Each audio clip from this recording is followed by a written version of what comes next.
Oh, yeah. Good evening, everyone. I'm going to call this Board of Education meeting to order. Please join us in the Pledge of Allegiance.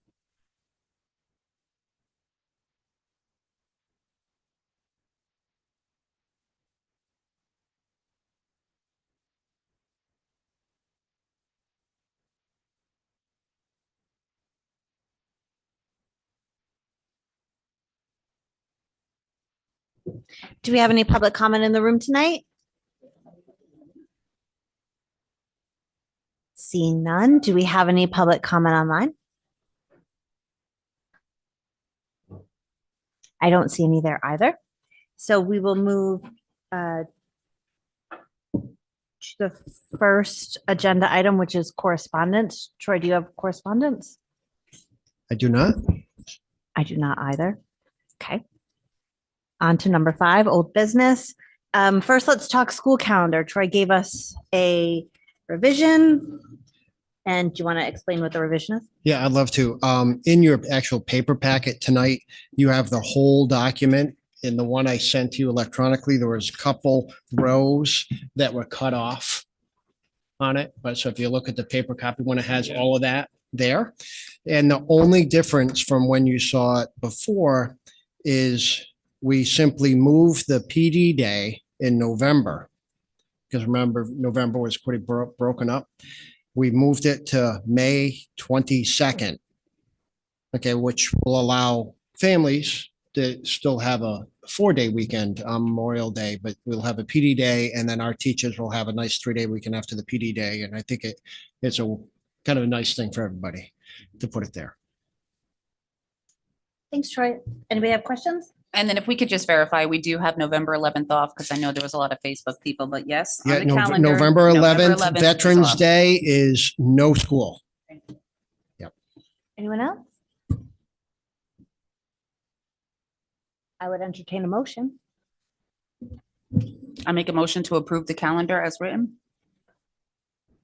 Second. Any further discussion? All those in favor? Aye. Opposed? Abstained? All right, we have a calendar. It is a regular meeting. We set this meeting when we set our meetings for the year in November. Moving on to the early retirement incentive. So we spoke about this last week, 2 weeks ago, whenever we spoke about it. Troy spoke with our attorney. Has tweaked a few things. Do you want to do a little about it? Sure, love to. So this is what we'll call a voluntary early retirement incentive plan. It's for teachers only. Teachers who would be qualified to retire under the Teachers Retirement Board in Connecticut. In fact, they have to do that to be eligible for this in some way, either normal retirement or early retirement or a proratable retirement. And those are described on the first page of this plan.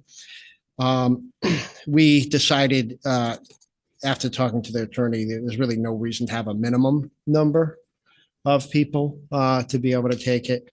Because either way, it could be good for the person taking it, and it could potentially be good for our budget, even if one took it.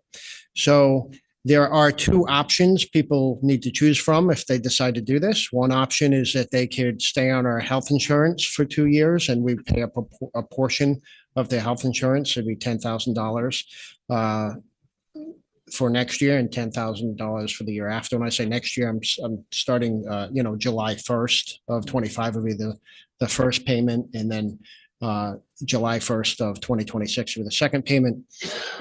Or if they choose to not continue on our insurance, they could get a cash payment of the $10,000 at the same dates. As you remember, the earlier version that we looked at had a 403B option, but the problem with that, as I think was pointed out, and people pointed out, well, right, that you really can't, an employer can't put money into those accounts if the person's no longer an employee. So that complicated it. And In other words, we could have done that for the first year as long as we made the payment before July 1st with this current budget money. But as we know, we're watching it and we think it's not going to be a lot left. So to commit to that without knowing that we would have those funds wouldn't be a responsible thing. So we took that off the table. So that's no longer an option. And then I did have a conversation with the teachers union and felt like, the people who may be thinking about this could probably make a relatively quick decision once we officially offer it. And that's why I put the April 1st date. And that would allow us also to plan our budget even more. Thank you, Troy, for your really fast work on this. Do we have questions or comments? I have a question. Go for it. So we had a pretty detailed conversation on this and the board agreed they wanted a 3-person minimum because a 1 or 2-person minimum isn't going to impact the budget that significantly for what we're looking for. So do we know what the impact would be if maybe we had one person who was planning to retire anyway and now we're just giving them a bonus? I gave you the financial breakdown of it before, and it could be, a little bit of it, it's, guesswork, but in Right. terms of what I said to you, that's like close to the best case scenario in terms of savings. And it was about $32,000 per person that took it. You're looking at it right now. Yeah, I found it. Yeah. And then, so if 2 people take it, it's around 65. Yeah, and if 3 people take it, it's almost $100,000. And I think the board felt pretty strongly about the 3-person minimum. So I'm just wondering why. Well, when I talked to the switched that. lawyer, I guess I forgot how strongly the board felt. I was just convinced when I was talking to the lawyer about it that it was. And can you just explain to me more why he didn't think that was a good idea or? Because he said there's a savings no matter even if one person took it, there's a savings. I think the only consideration that we had was that if you did have one person who took it, but we weren't able to get savings out of that in one way or another, like if you had somebody who was planning on, it kind of took in the likelihood that we had 3 people who were going to retire that we didn't know were going to retire is pretty low. But the idea that we might have had one who was planning to retire and now all we've done is instead of having them retire without a benefit, we're now giving them a benefit that it kind of gave some back and forth on that where we knew, okay, if somebody did take advantage of it in that way, we would at least have 2 other people that were saving us the money. I guess that would be my only concern on it. I have no problem with putting a minimum back on there if that's what the board wants to do.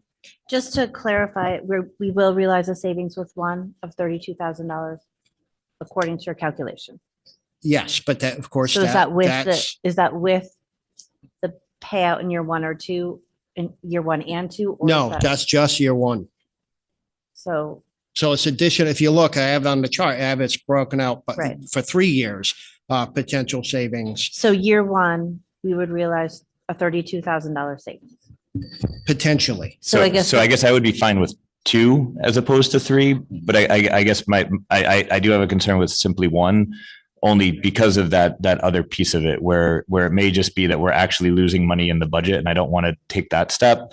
But I think with 2, then we kind of balance that out a little bit. We don't necessarily need 3, I guess. And I want to get the best chance for us to save money on it while also so I would hate to see us not get to do it and save $30,000, but I would also hate to see us lose $40,000 that we would have had without having any offer up. And I guess that's just, and maybe I'm working from a piece of ignorance here where I don't know exactly where the ages of all of our teachers are and who might be in that spot where maybe there's really no chance unless we offer this incentive, in which case I would defer to you and the administration on that aspect. But otherwise I would just be concerned about not having some little bit of a buffer. Can you go slow for me? Because I missed it. I see it as a $32,000 savings. You explained it a little differently. So the only reason that I would see it, so imagine we had somebody who's planning to retire this year. We would have a $42,000 savings. But if we give this, we're only going to get a $32,000 savings. Now maybe, to in year one. Right. And in order to, maybe that's a gamble we're willing to make, that if, we'd rather bet $10,000 that we'll get the 32 from another person, or that this is somebody that we would. I just think we need to make sure we're considering that when we're deciding if we want no limit on the number. And you feel like 2 puts us at like a. To me too, it just kind of it mitigates it a little bit, right? It just gives, it makes me feel less concerned about the fact that what we have is. Okay. And I think when we talked about the minimum last time, Troy, you said that, I believe you said 5 or 6 could have been eligible, correct? That could have taken this option, and that's why we discussed the 2 or 3 minimum. Yeah, but I mean, I really don't know. I have no idea. No one may take it if we offer it. But right? how many But- could possibly take it? How many teachers There's, do you know what I mean? Right, how many are qualified to be able to take the early retirement? Well, I mean, in the district, there's probably like 7 or 8 people that would qualify under the So with the criteria because it minimum, it includes could early entice the retirement, but the people that might do that, I mean, they got to realize their pension will be a lot smaller if they're retiring like 5 years earlier than normal retirement. So I think the probability of some of those people taking it might be relatively low. And, you know, it's really hard to guess how many people would take it because they haven't seen it yet. So I don't know. I mean, you could put a minimum on it and it might have been that there was only one person that was going to take it and they could have saved you some money. I guess just to put into consideration something different as well, though, is that what it also would do is let us know by April 1st our retirements for certain, which gives us a much better ability to plan on this, because otherwise somebody can wait to retire until June. And in this case, if we offer it, then we'll know April 1st if we're getting any savings in retirement whatsoever. And so that timeline can also play to our favor. So it becomes a thing where it would be nice to know April 1st that we have at least 2 people retiring, and that's going to save us $60,000. Whereas otherwise, if we have somebody who's planning to retire anyway, we wouldn't necessarily know that in time to do anything about it in the budget. So I need some clarification. I'm a little confused. So is there an actual detriment to not having a minimum? I mean, even if there's one person that retires, isn't there still a savings? We're not losing money. Not as much as if they were planning to retire anyway. right. I think this was it was going to be a one-time only thing. If we're putting this program out for one person, me as an employer would be like, well, they'll offer Right. this again in 2 years. I'm just going to hang in because to me, one We- person doesn't do I- that much impact. As superintendent, I don't know everything, but I sometimes hear things and I have not heard of any teacher who is planning on retiring this year. I have not heard that. I think that's probably true, that no one was really planning on retiring this year. But an incentive like this could, push someone who maybe had been thinking about it, Well, and in I that mean, case, I just incentivize one don't, makes sense. I guess I don't really see a negative in not having a minimum. I think the negative she's trying to point out, and I agree with, is I'm going to retire this year, but I was going to retire this year anyway, but I'm going to wait until you send this out. And now I'm going to retire instead of you saving 42,000. Now you're only saving 32,000 and I'm taking that 10,000 in benefits with me. Well, but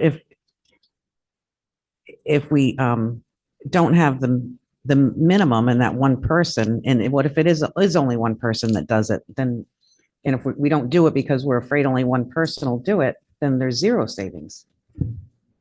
Well, and again, I wasn't saying that we shouldn't do it with 0. I was saying that we just need to make sure that we're considering the idea that these are the things that we should be weighing when we're looking at it. And Right. so again, basically what we're doing is we're gambling $10,000 worth of savings possibility.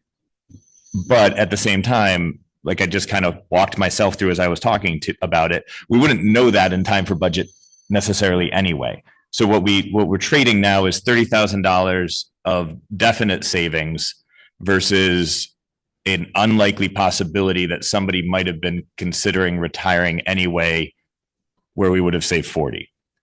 So at this point, I kind of talked, I just wanted to make sure that we had the full discussion, because it was a change from what we had in our prior discussion about it to make it only, it originally had said Yeah. 3, now it says any number. At this point, I think I would be in favor of just saying any number because I think it would still give us, sorry, it would still give us more strength moving forward in terms of our knowledge of the budget, but So other than that one issue, the number thing, we can come back to that. Are there other questions or concerns that we want to talk about in here?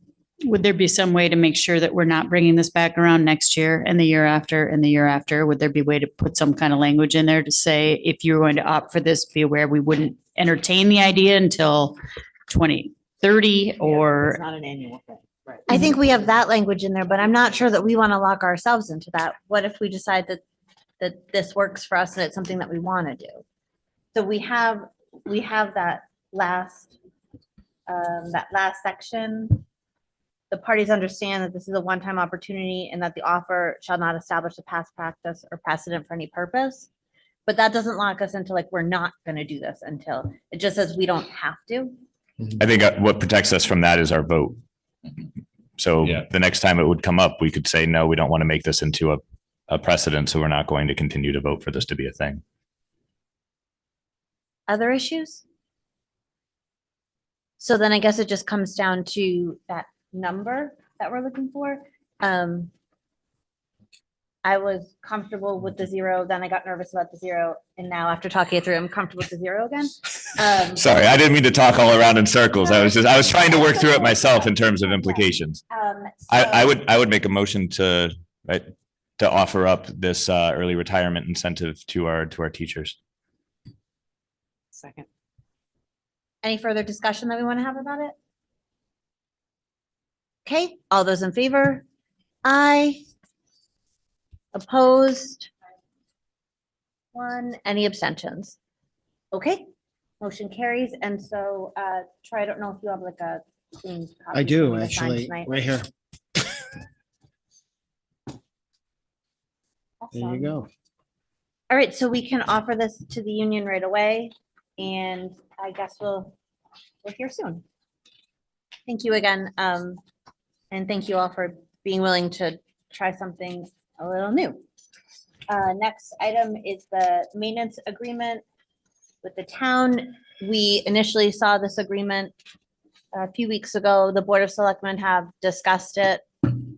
Is this better? Am I talking too far away from the microphone? The Board of Selectmen discussed it. I think they made 2 little changes and have sent it over to us. If we accept this tonight, they've signed it, they voted on it and signed it, and so it's official. If we make changes, if we're suggesting changes, then we have to send it back to them.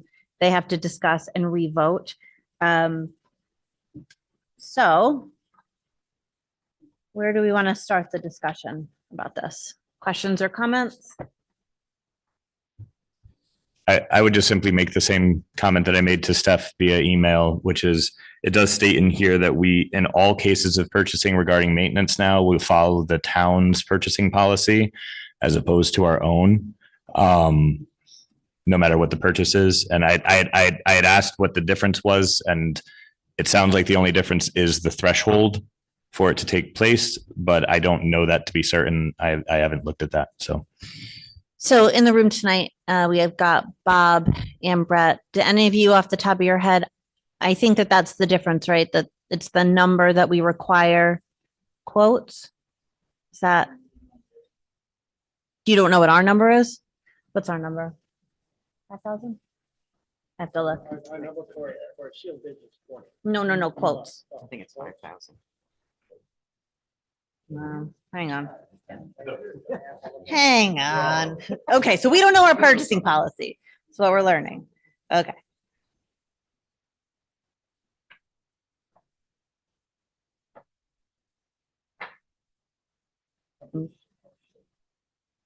I think we just, we changed the number.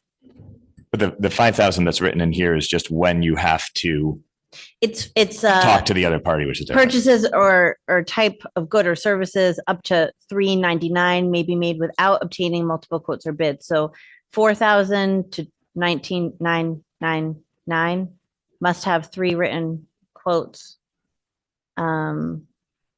Purchases between 10,000 and 19,999 must be approved by the superintendent. Purchases over 20 must be posted for competitive bidding. And I think, if I recall, our threshold was a little higher than yours on that, or is it the same, Bob? Perfect. Bob, do you want to, do you have anything else to say about it? Thanks, Brett.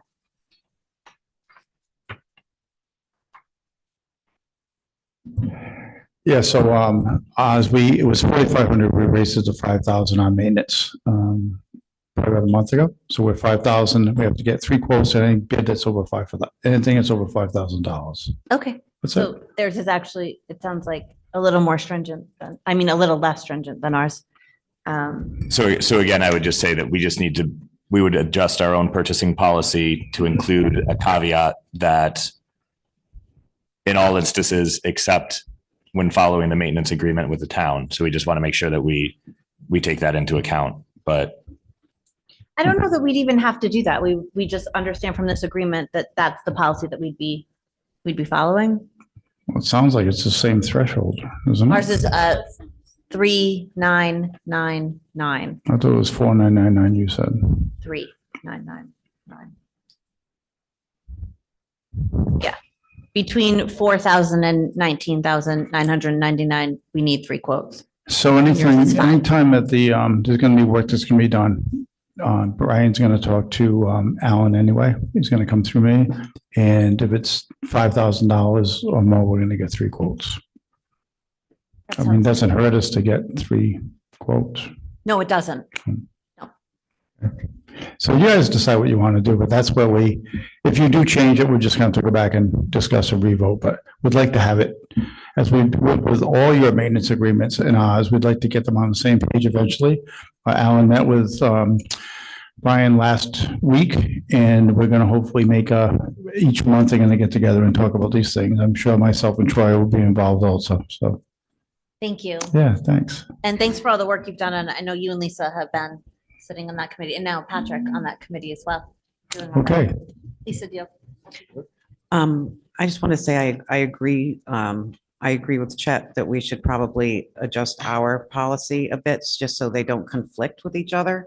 I mean, we know what it all means and how we got there, but there's a future board who may look at and say, oh, these are different, so I think it would be really easy just to add that language in to our existing policy and so. And it wouldn't be in the maintenance agreement. We No, can still it wouldn't. vote on that It's just our tonight. own It would policy. just simply be that we would need, I'm just making note that we Do will you need want to to raise our adjust threshold? ours. Is that what you want to do? Or do you want to make them? Just something that states, except in cases of the maintenance agreement with the town, in our own policy. So it wouldn't be in this. It's just me putting on the record that we need to do this so that we remember to do this. Okay, I mean, whatever you guys think. I'm comfortable changing the policy so it looks the same, if that feels better to people too. But obviously something we can work on another night, it's not on our agenda. But what else do we think about this maintenance agreement? I think it's spectacular. Thank you to the town for taking this into consideration. This is wonderful as a way to reconsider this process moving forward. I would make a motion to accept the maintenance agreement as presented to us. I'll second. Any further discussion about the maintenance agreement? All those in favor? Aye. Opposed? Abstain? Perfect. We have a maintenance agreement. Thank you to our board members working on that capital committee, Lisa and Patrick. This is something we've been wanting to do for a long time, so I feel like we've closed the loop on this one. Great job. Bob, I'll sign it and get it over to you. Okay. Well, we've all been waiting for. Gotcha. So Troy sent us some reductions to consider, and then in front of you is a revised consideration. For anyone in the audience, I think there's some up there. If you want, there's some papers up there that show that. Troy, do you want to talk us through? Sure. Oh, should we start with this? I'm sorry. So for those of you that didn't watched the Board of Finance meeting, we initially proposed 6.46. We did our first budget presentation. And then we went back to do sort of a discussion about our budget. Then we went back a third time last Wednesday to answer a few more questions and then to get their guidance. We talked a lot, and ultimately the Board of Finance directed us to come to them with a budget with a 4% increase. In participating in the budget process for kind of a long time, I have to say that it was the first time that I saw the Board of Finance in lockstep around this. I didn't feel like anybody had to be strong-armed into the 4. Nobody had to be convinced to go higher or lower. And so to me, it was really indicative that this is where they want to see us. Troy and Kathy came to that meeting and actually got to work very quickly. And I want to publicly say that Troy and Kathy answered every question, produced every report really fast and in a really accurate way. And I appreciate that. I think it helps the process. So they had just a couple of days to prepare pretty significant cuts. And so that's what we're looking at today. Sorry, I jumped the gun. Sending it to you. Now we're ready. Okay. So Just turn on your microphone. I'm sorry, before you dig into your cuts, I wasn't able to watch the meeting. I was out of town. Can you just tell me real quick, what was driving the 4%? Was it a certain mill rate increase? Was it a certain, where did they come up with the 4%? Because I struggle with the process of why do we have to wait so long to get this in front of the taxpayer and the voter to when we cut it first before the voter gets to weigh in. So I'm just curious where they came with that 4%. Well, I think that it came after a lot of discussion. Initially, at the Monday meeting, after the first Wednesday meeting, there was some discussion about cutting in half to 3.23. Our continued conversation, I think, is what bumped it up a bit when they understood. I think a lot of our changes, and I don't want to speak for the Board of Finance, and you can watch the meeting, you can make your own assumptions. I think the issue is that their responsibility is to push a budget to the town that they feel like is responsible and will pass. And so as it's our responsibility to go to the Board of Finance and advocate for everything that we need for education, there's some tension between those two roles. And while the process is long and it's painful, I don't think that there was time wasted. I don't think it was like, you should have just given us 4% that first meeting, or like, why do I even present this to you? Just tell me the number. I don't feel like it was anything like that at all. It was very respectful. It was very thorough. It was very thoughtful. And I don't think it would have been that thoughtful. Like I said, every member, they went around the table. You'll see it in the recording. And they were like 4%. It happened. And I don't think that would have happened without all of the discussion. So So just to clarify, I get that it was nice and everything, but did they crunch some numbers of the impact to the taxpayer, what the Of course. 6 looked like versus the 4? And Of then course. they only and thought, that in line with the municipal budget, because it's not just our budget that Right, goes into right. that, the capital planning, debt redemption, the fact that they're going to be, I think, slightly over their threshold for the undesignated fund, all of that was part of the discussion, as it should be for them. I mean, they shouldn't just be pulling numbers out of nowhere, right? no, I understand. I just was curious, like what the impact was going to actually be to the taxpayer. I don't think So- that they're saying that they're voting on a 4% budget. They want to see a 4% budget from us. That's what they're saying. Okay. yeah. It's my hope that when I show the Board of Finance what a 4% budget looks like, they'll say, we want to give you more. So, but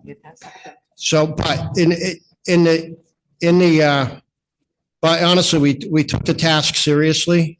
Kathy and I met with my administrative team. We don't like any of this. Okay, we're not recommending any of it, but you asked us what 4% would look like. So this is what it would look like with the least educational impact on the children. Okay, so as you know, we gave the Board of Ed and the Board of Finance a chart about salaries, contractual and non-contractual increases. And there was quite a bit of discussion about that, especially at the Board of Finance meeting. So Kathy and I looked at that, and mostly out of the non-contractual salaries, we trimmed $49,000. And then out of the contractual side, but more like the overtime component of contracted employees, we trimmed an additional 15. So for a total of a little over $64,000 that we trimmed. And we're doing this to show you what the budget will look like at 4% without hurting the kids. So Okay, Troy, as if we much. could just So, take a step back Yeah. there. So those salary adjustments are numbers that Kathy has put into the budget for non-contractual positions, and those are salary increases and adjustments for non-salaried positions. So they're not things, we're not taking anything away from someone. Those are placeholders in the budget. that's correct. And you were able to trim that much out of the placeholders in the budget. That's correct. Sorry, can I just follow up on that? So are you saying, I think in the Board of Finance meeting, there was a lot of discussion about why was it at like 3.5% Yes. versus, so what did you drop it down to? So I have a handout here if you want to see the Okay. details of how we did that. Go this way.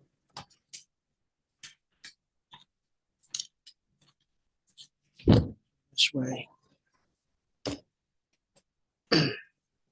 This is a similar sheet that we were looking at last time and with the Board of Finance, but it simply shows the dollars that we took out of each line and then what those dollars equal in terms of a percent that was taken out. So it's minus a certain percentage.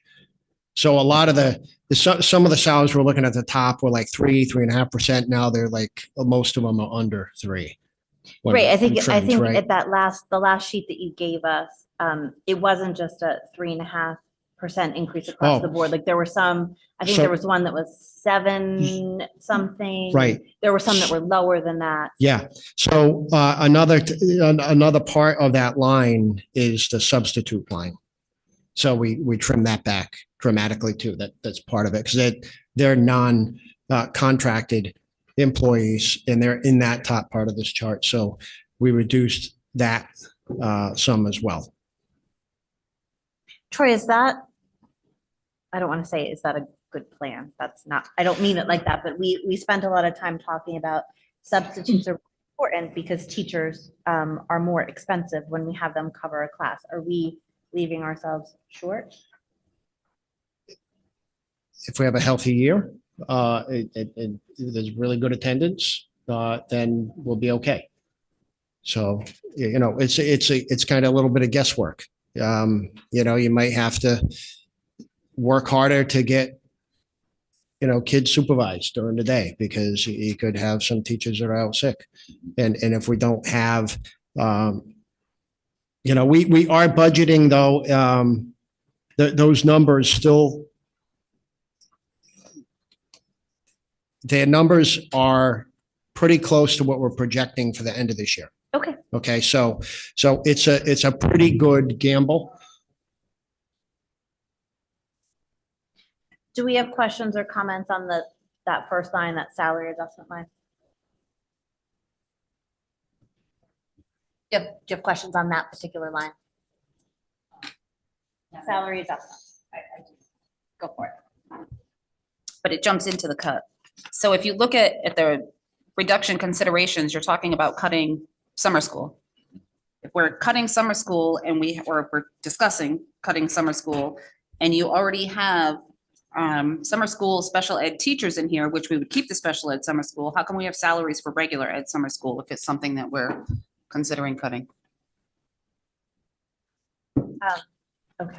Are you talking about on this sheet here? It's a Okay. Summer school paraprofessional. Oh, yeah, look at that. So we still have 31,000 listed for summer school teachers, but on your list, you're saying that that's one of the Reductions. Well, I guess we can't have the reduction twice. Then why would it still be? Yeah, because on- that's No, the no, no, same no, number. right, right. That, you're right. That's Right. it. And that's the exact same number, right? 31.5. But then Okay, it good. shouldn't be on this one. It should be zeroed out. on Good the one that you just gave observation. us. Let's see, that is, yeah, that right now is seemingly included here. Right, so, right, yeah, that's right. That's, okay, so that's the number that would be taken out if you do the reduction. Okay, so that's why it's still on this sheet, because it's not reduced on this sheet here, it's going to be reduced on this sheet here when we take it off.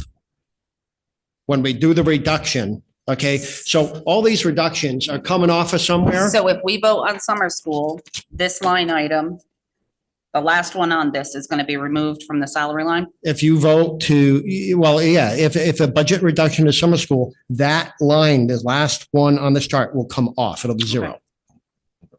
Right. But that's a good observation, but that's a good connection. I'm missing something, Troy, and it could be that I'm just obtuse, but I'm looking at, you have 49,287 out here. You said about 15 here. I see another 13 here. That if you pull that 31 out, that changes this considerably. I agree. I don't think it's on this step.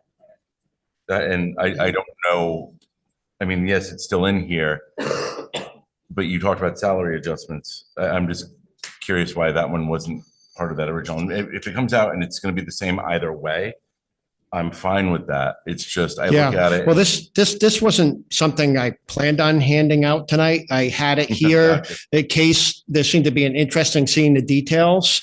So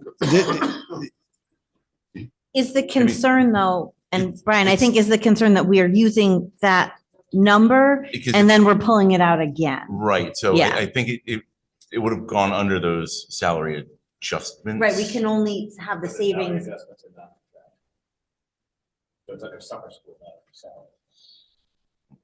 But I think we're counting it on that line.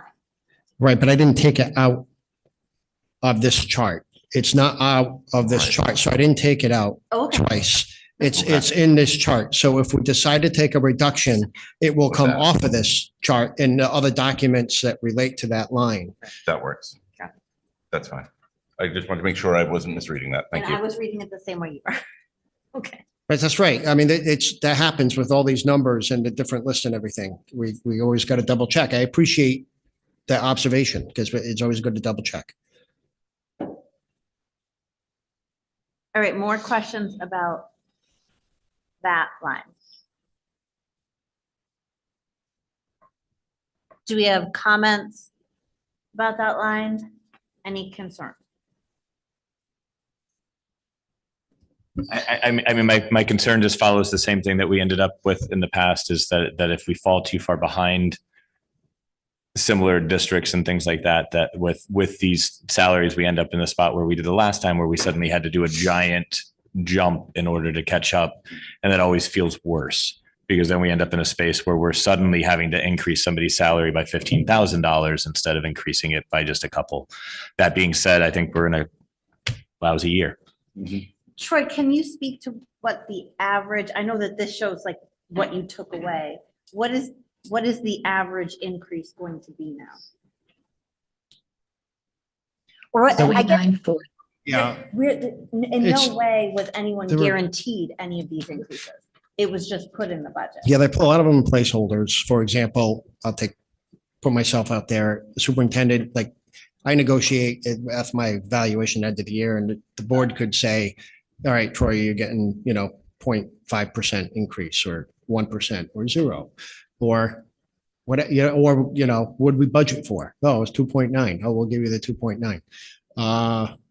Most of the ones are increases are under 3 now, which is, I think, where we are, I think it is reasonable based on weighing what Chet just said and everything we're at.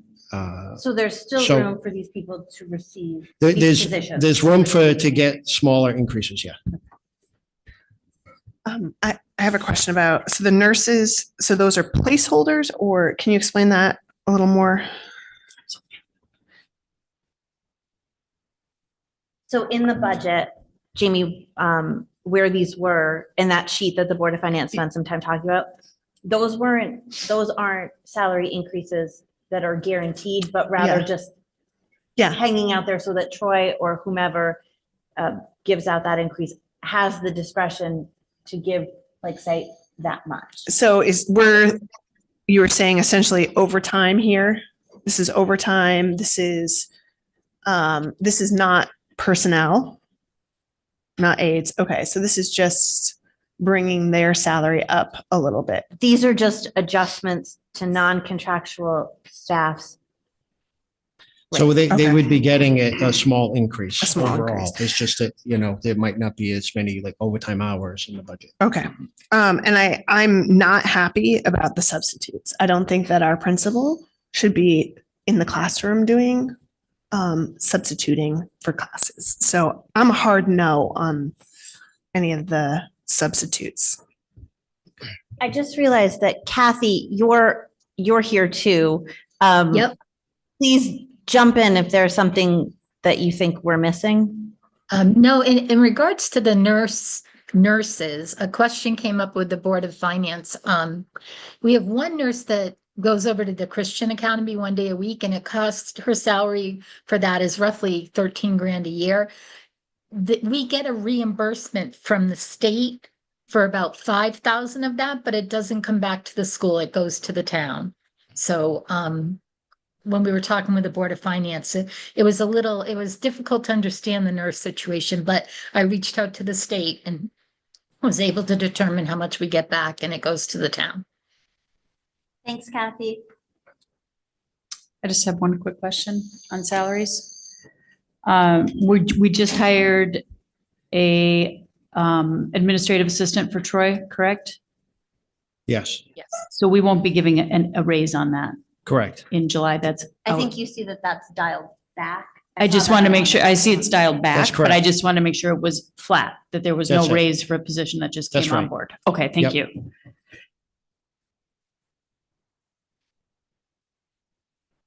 All right, so the area of concern identified here, Jamie, is the nurses. I mean, I don't want to cut the nurses. No, let me rephrase that. I don't want to take money from the nurses. I think that they do a phenomenal job, and that's a job that I would not want. So I think that we should give them some things. I am very concerned about the substitutes. I'm concerned about the custodial overtime because we heard a presentation about that. I mean, I could go through all of this. I'm concerned about most of this. And I think that everyone at the table, when our best budget was 6.46, and now we're looking at 4, has concerns. And I don't think that anyone, including Troy, or I would imagine any of the administrators, are super excited about this budget. And so I think if we start with like, we don't like it, baseline. Sure. Now I think we have to start talking about, we've got to show 4% in 2 days. How do we want to do that? So if the understanding is we don't like baseline. I guess Are you- I strongly don't like more than Well, I that. I don't know how to say that. I don't What think that. does, what is the action item related to the dislike? I think that's where. we should Yeah, start. no, I don't think that you should be taking, we're looking at people that are fundamental for our schools. This is not the place to take that money out of. So the projection for this year is that we will be at around $60,000 for substitutes in the high school, Troy, and $90,000 for substitutes in the elementary school. So that's where we're tracking this year. Is that accurate? Yeah. So now I'm looking at the chart that we were looking at last time, the very similar chart, and our forecast for fiscal year 25 for elementary per diem substitutes was 83,593. Mhm. Okay, so we're actually budgeting a little bit higher than that. And the forecast for the Wheeler was 75,156 That's the right problem. now, and we're forecasting them a little bit lower. But But did So- we have our principals working as this position? Didn't you also do? At times, principals and assistant principals cover classes. So I guess that's where I'm upset, is that we're projecting, but we made do with what we had, and I don't think that that is acceptable. Yeah, Not and a- my Jump on the phone. my concern is just this year we had a budget that had red, because we under budgeted. So we can cut all kinds of things and say, well, we can hope for the best. And then next year we're going to sit here and go, oh, we're red. And then we're going to be in trouble for not budgeting properly. That's my concern. But I do think it's important to acknowledge that while our lines were a disaster because we were doing one pie budgeting, which is not the way we want to.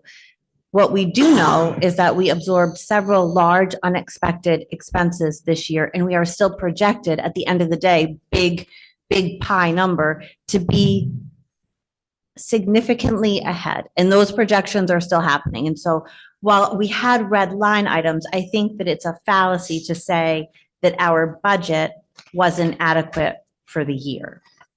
I don't think that any of our projections are showing, even with those, because we had a time of concerns for sure. Even with those unexpected expenditures, we're not tracking to have been under budgeted. We certainly had underfunded line items, 1,000%. Yeah, I mean, we were telling people they couldn't print papers. We were telling there was a lot of pain at the school to make it work. To say that it was fine, I think is not accurate either. We made it work, but I don't know that it was fine or Well, easy. We are making it work. I don't know that we could say that we made it work because we're not there yet, right? We still have a few months to go.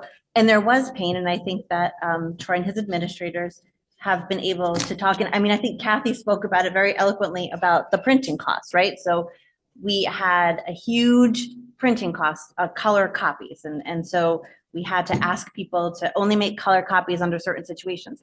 Kathy says, hey, look, the easy fix is we just have to get people printing, not to the, and I may be reversed here. We need to send people to the color copier and not sending them to the color printer because our contracted rate is different. And so we have to revise the way people are doing things. So like, we're not asking people not to copy anything. We're not asking people not to make color copies. We're just asking them to do it maybe a little differently and more mindfully than they were before. And I was just wanting to. I actually have a couple questions. So I'm looking at the new one that you gave us that shows the original and the revised. But I'm looking at the one that you gave us that has the 25 forecast, and I see 3 numbers on the new revised one that you gave us that are actually lower than the 25 forecast. And that's the health room aide and the high school, middle school nurse. I can speak to that if it's helpful. When I said that we really had to take a step back and look at the nurses, I reforecasted. I went in and looked at the run rate, what we're doing, the number of hours they were all putting in, where the money was going for the nurse that goes over to the Christian Academy. And I think you'll see there's one line that says 13,000 and it didn't have a forecast before, and now it does have a forecast because I was under the impression that that money would come back to us. But again, it doesn't come back to us. It goes to the town. So I put a new forecast. So I went through when the Board of Finance raised the issue of the nurses and the 7% increase, I went back and went through each position to make sure that that I had a good feel for where they were going to end the year at and what happens to the money? Where did it go? So that's the reason for that. And moving towards a new forecast, because the forecast you're looking at is a couple of months old because we've been working on the budget. So it's time for me to start reforecasting and making sure that it's more current. So I'm in the process of doing that. Thanks, Kathy. Yep. All right, Judy and Christine, you have other.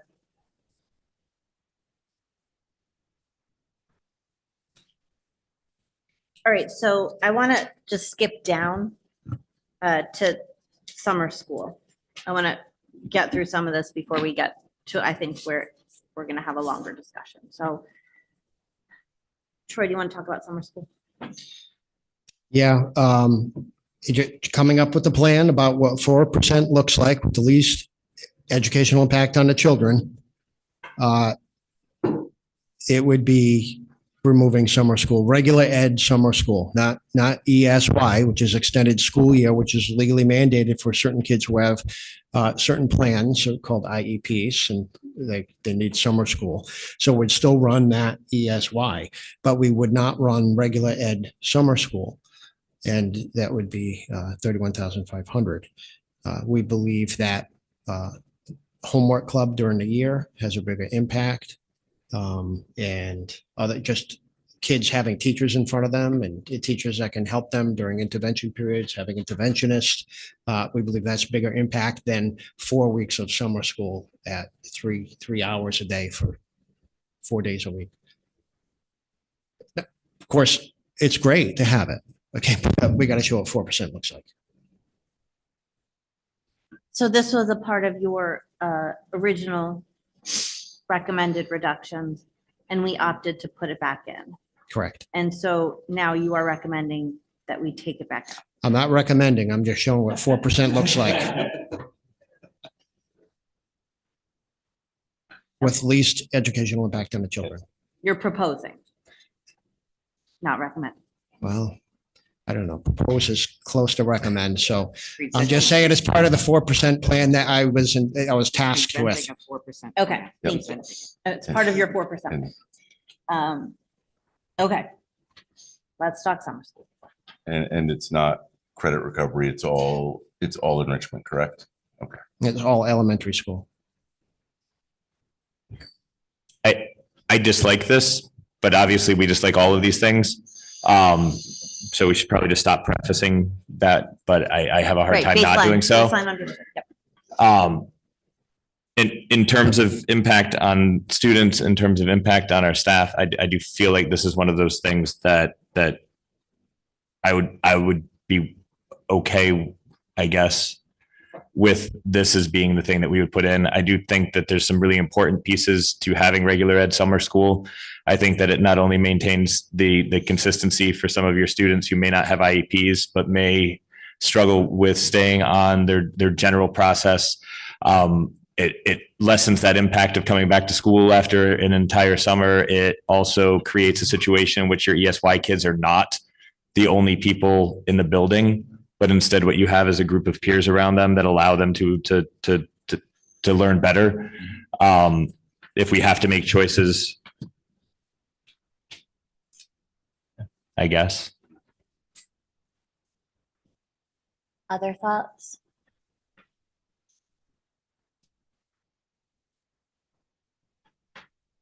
Patrick, if you want that microphone, you can grab it. I don't know why it's still up there. Oh, okay, you can all have your own. Oh my gosh, you guys don't have your own either. Lisa and I share. Enough. We share, and mostly it's just me doing this. So. Lisa should I'd get share her. with you. Now you can have. Summer school talk other than what Chet just said. Well, Christine, I think what you just said, and I'm going to say it out loud so that other people can hear it. You said we just keep cutting programming. And I think that there is nothing about 4% that we are going to find that doesn't cut something. And I think that that's why the general feel is that like nobody likes it. This is not the budget that we put forward as in the best educational interest of our Well, and it town. isn't about liking it. I guess I want to get away from the feeling about it. It's about education for our kids. I don't care if I Sure. like it or don't like it. I can get over that part. It's about we're Mhm. cutting programming. Okay. I'd rather cut general maintenance or building services. We have a much smaller amount that we're on track for. I'd rather cut technology a little bit. Some years we've zeroed it out. We have a great technology plan in front of us and I love it, but I don't think we can fund it. So instead of cutting child programs, can we look at some of the technology? We're also in a couple lines here going to gut our non-lapsing account I down to think- just about nothing. I think a while ago, you said something to me that stuck with me, and that's that, Stephanie, we don't run the school. And that we have to look to our superintendent and our administrators to talk to us about what is going to be the least impactful thing here. And I think that they put summer school forward to us in the first round.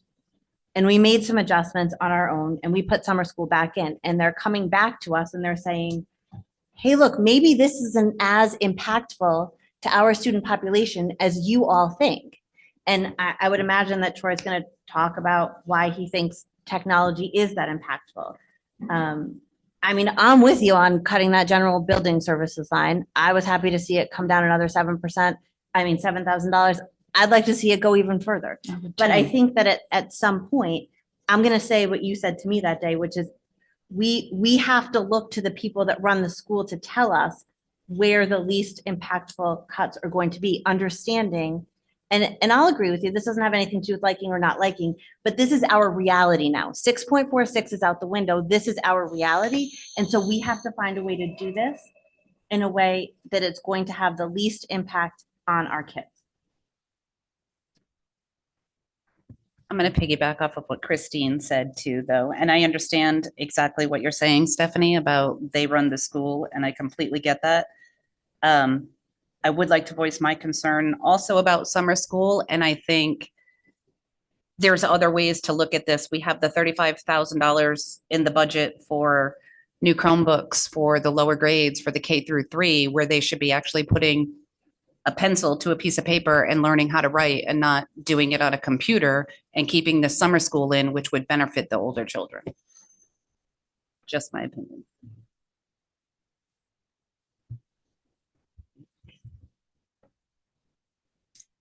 I think 4% is obviously not our best budget. 6.46% was our best budget. And I don't like anything what I'm seeing here, but what I do know is that the superintendent and the administrators went through all this and decided that these cuts were the cuts to make it least impactful for the students, with their educational best interests at heart. My hope is, we were asked to go to the Board of Finance with 4%. And I don't think in any way that Troy's advocating for this 4%. This is what we were asked to bring to the Board of Finance. So we bring this 4% to the Board of Finance, and they will certainly have some discussion on it. And I don't know, they very well could decide this is important. We want to see this back in. They've done that. I'm not saying they're going to do it this time, but they've done that. They take thoughtful consideration to what we're cutting as well. I don't think they're just like, okay, thank you. You gave me the 4%. We're done here. I know, but what you're saying, Lisa, is the Board of Finance can tell us to put something back in, but we can't decide to put something back in. Well, I don't think they're telling us what to put back in. They would up the number, enabling us to put something back in. I know it doesn't feel good. This 4% doesn't feel good. I think if 4% were our best budget, we would have brought it to 4% in the first place. I think it's very difficult, though, to have the voting public as a whole not see a budget that doesn't reduce programming. I think that it's very hard for us to be going out there and having members of the Board of Finance be the ones who put this to a spot where we lose a huge amount of programming. I mean, we haven't touched the 1.7 full-time teachers and another non-contractual employee in our school. I mean, to have that decided by a small group as opposed to the voting public, to me, is very difficult. Well, I would say, if I have an opportunity to speak at the Board of Finance meeting on Wednesday, I would go and say, this is 4%, and this scares me. This line I'm not comfortable with, and advocate for those things that we feel could remain in the budget. And I think it's like maybe a little more assertive than I like to be in the meeting, but that's the process. It's not comfortable. We don't like it, but I'm not sure that spending time being wanting to sort of lament over the idea that we don't send it to the public, the Board of Finances. I feel like we've got a lot of work to do, and maybe that's not the place. I get it. This isn't the budget that I want to send to the public, but that's not the decision that I get to make as a voting member. And unfortunately, during our budget presentation, the following Monday and the following Wednesday before today, there was one person from the public, Jackie, I'm going to recognize you right now, who spoke up in favor of this. And unfortunately, there are a number of people that say there, and those people I predict will be back and they will be saying 4% is too much.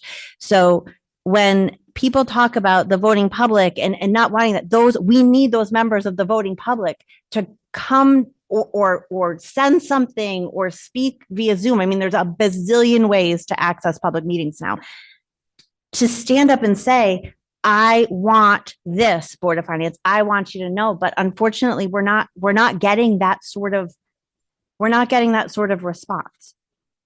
So that's where we are. So I want to focus our conversation around our budget that we're working on. Well, Stephanie, I want to interject that I don't think a lot of people know that this is happening, to be honest. Like, there are a lot of things that are going on right now, and I get it.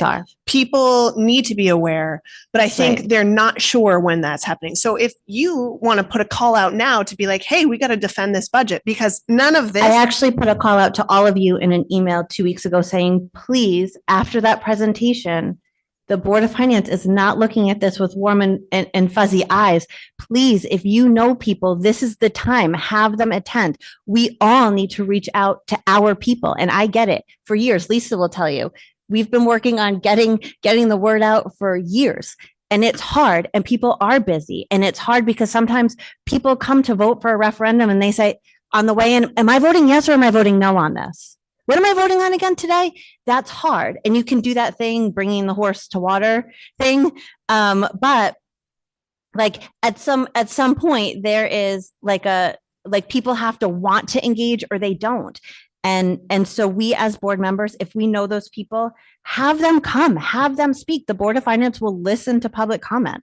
But we all have to be doing that. And that was the call that I put out to all of you in my email the other night. So, okay, let's talk budget. So here we are at summer school. Do we have anything else to say about summer school before we move on to, I guess we could go right to technology. Christine, I think you just said there's no point. Well, you have to turn your microphone on. It's been presented to us. We've been told there's no other options. This is what we're looking at. So let's put it to vote. If you have an option that you want to suggest, I think that you should suggest it. And so and I think that that's what we have to do here tonight. We can all be upset. It's been a really long couple of weeks. I get it. But if we want to be upset, now we have to say, okay, alternatively, I don't want this. I want this cut made. So if you are, no, I'm just repeating to you what you said to me about why you might want to consider that we might not be very aware of what the most impactful places are. But if you, Judy, you made a suggestion that you don't want our elementary kids to have the technology that we're giving them. You want them to be writing on paper. And so maybe we should have that discussion with Troy. Yeah. He can defend it. If you want, just a suggestion, I could go through all of these reduction considerations on the plan. So everybody has just have kind of thought through each one of them, and then we could maybe prioritize and debate and determine if we want to like switch something up or include something and take something else out. But we have to show 4% to the Board of Finance.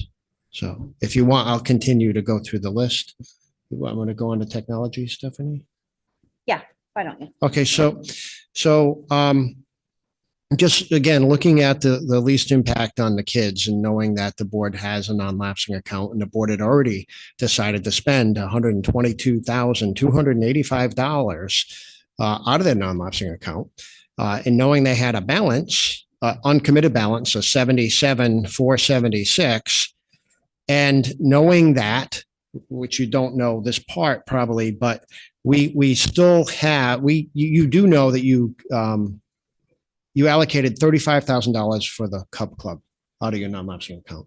Okay, we haven't used that money. Okay, so in the last non-lapsing account, we said, okay, well, we're not going to use all of it. So let's plan on, well, max would use 20. So if you look back on that, you'll see 20,000 for Cub Club. What I'm telling you is, I believe it's safe to say you can have 15,000 of that 20 back into your non-lapsing account, because I don't think we're going to need more than 5 for Cub Club to make ends meet. In fact, maybe we won't need any.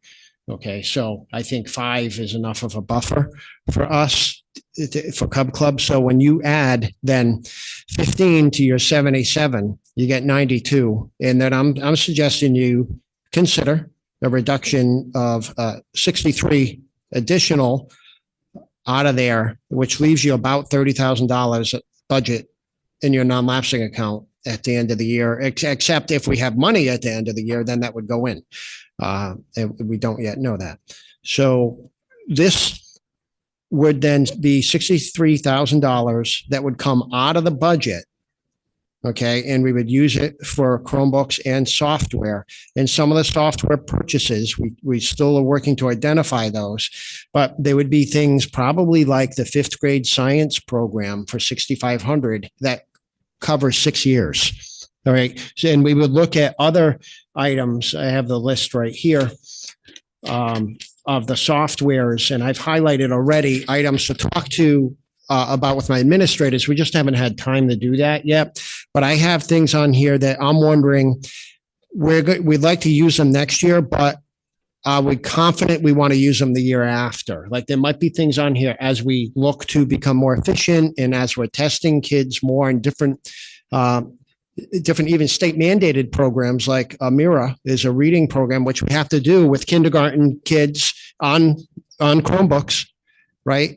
So there's a lot of testing to be done and progress monitoring and practicing with Lexia reading program to teach them phonics, how to like understand like the symbol of the word connected to the sound of the word. And then can they say the sound? And there's all of that is learning accelerated through use of technology, even at kindergarten level. But we have software that we pay for, and I think there might be things in here that we could pay for out of non-lapsing, and we probably pick the things that there's a chance. For example, you want to know example, typing.com. Okay, well, maybe we're going to pay for that next year, but maybe after we use it for a year, maybe we'll determine, okay, we don't need that again, or there's free versions that are just as good. So maybe that would be an item that would pay out of non-lapsing. So I think that we could identify $63,000 to pull out of the budget for technology pay out of non-lapsing. The next item would be looking at our sports and our developing sports programs, including the middle school sports now. And we don't want to say cut sports, right? Because we're in this for opportunities for kids, right? I mean, there's been a lot of discussion about that. I believe I've discussed it with my administrators, but we may have to, at some point, cut some sports out, okay? So we've added some, but we don't want to do that because it's great experience for kids. It's part of the educational experience, but the sports transportation, we spent a lot of money moving the kids around to compete with other towns. And I think we can look at that. We can look at the efficiencies of it. How many away competitions are we going to? How many scrimmages are we going to? And how was the distance? How much we're paying? And yes, we can look at some co-op sports transportations too. And in all of that, I think we can find this reduction of 12.5. Okay, but it's not an easy. It's going to be a lot of work working with the athletic director and the business manager to try to really be efficient with transportation. And we know, fuel costs are going up. But I think, Troy, what you're saying is that you're not looking to cut. We're not going to away games, and we're not cutting a team, because you and I spoke about this earlier, Right. And this made me feel better. What you're saying is maybe we're not playing as many out of league games that are 2 hours away. Correct. That's what I'm saying. And the coaches do seem to have a lot of leeway in terms of creating their own schedule. And this may make that a little tighter for them, but we're not taking any opportunities away here. You're just being a little more efficient. We just have to budget tightly around sports and including the transportation. But we don't want to take away the opportunity to be part of a sports team. Right. And there are districts that do that, right? There are districts that put sports on the table and all the voters come out because they don't want sports to be cut. But I'm being honest with you and transparent and showing you the least impact on kids on the 4% plan that I'm not recommending. So I've heard a lot of discussion about general building services, and I think we've made some adjustments based on the discussion, but I still think there's some confusion around it, and it's not crystal clear when you look at the numbers. So I think it's safe to just say we're going to cut $7,000 more out of the line we already cut, and everybody can see that that's exactly 100,000 less than we're forecasting of 198,000. Okay, so what we'll have left is 98,000. Okay, exactly 100,000 less than what we're forecasting for this year, which is the 100,000 that the town took on. Okay, so it's now crystal clear. I think it's worth it to do that in the budget for $7,000. We make it crystal clear for everybody, and I hope then people can see that. It's very transparent. There it is, and that's that. Now, good news, really good news. We applied, well, I can't say I was anything to do with it really, but Kim Haggerty, our Director of Instruction and Learning, working with Learn, applied for this grant. It's called the Public Educational and Governmental Programming and Educational Technology Investment Account. Okay, so I had to write that out. It's on here because PEGpedia, I guess I hear you say the acronym. And you can buy Chromebooks or smart boards with this grant. Okay, so therefore, safe to say, then that could be a $12,000 cut from our budget because we can buy some of that technology there with that money. So all of those reductions, including back up towards the top, 1.7 FTE teachers and then one non-certified position, which I'm not going to get into details about either of those. Okay, because then people can figure out like it might be pointing to people. In fact, some of it might not even be completely determined. It really might depend on the early retirement incentive and who might take that. And then the whole equation of positions might change. Okay, but I believe those could be reductions that then add up to the 379,711, which is the 2.46% of the budget that we had to remove from the 6.46 to get down to 4 flat. So that's what 4% looks like. It's not pretty. We don't want to do it. I'm not recommending it. But that's what it looks like. And I put this together with input from my administrators, and we all don't always agree on everything, but this is our heads together and what we came up with. Not like the board doesn't always agree on everything, but you come to some answer at some point, right? So this is the best we could do. And I really hope that we don't have to take all these reductions. I know you're not going to talk in specifics regarding that the 1.7 or the non-certified, but the general question I have is if a few teachers do take that early retirement, could that be a savings gain through attrition? Yes, it potentially could. I think it's possible. It really depends on, I mean, we want to replace, we honestly would like to replace anybody who takes early retirement. The plan is to replace them. If somehow the voters voted the budget down and we had to cut more out, then that becomes a possibility. But I think our plan is if someone retires, that we replace them. That'd be the plan.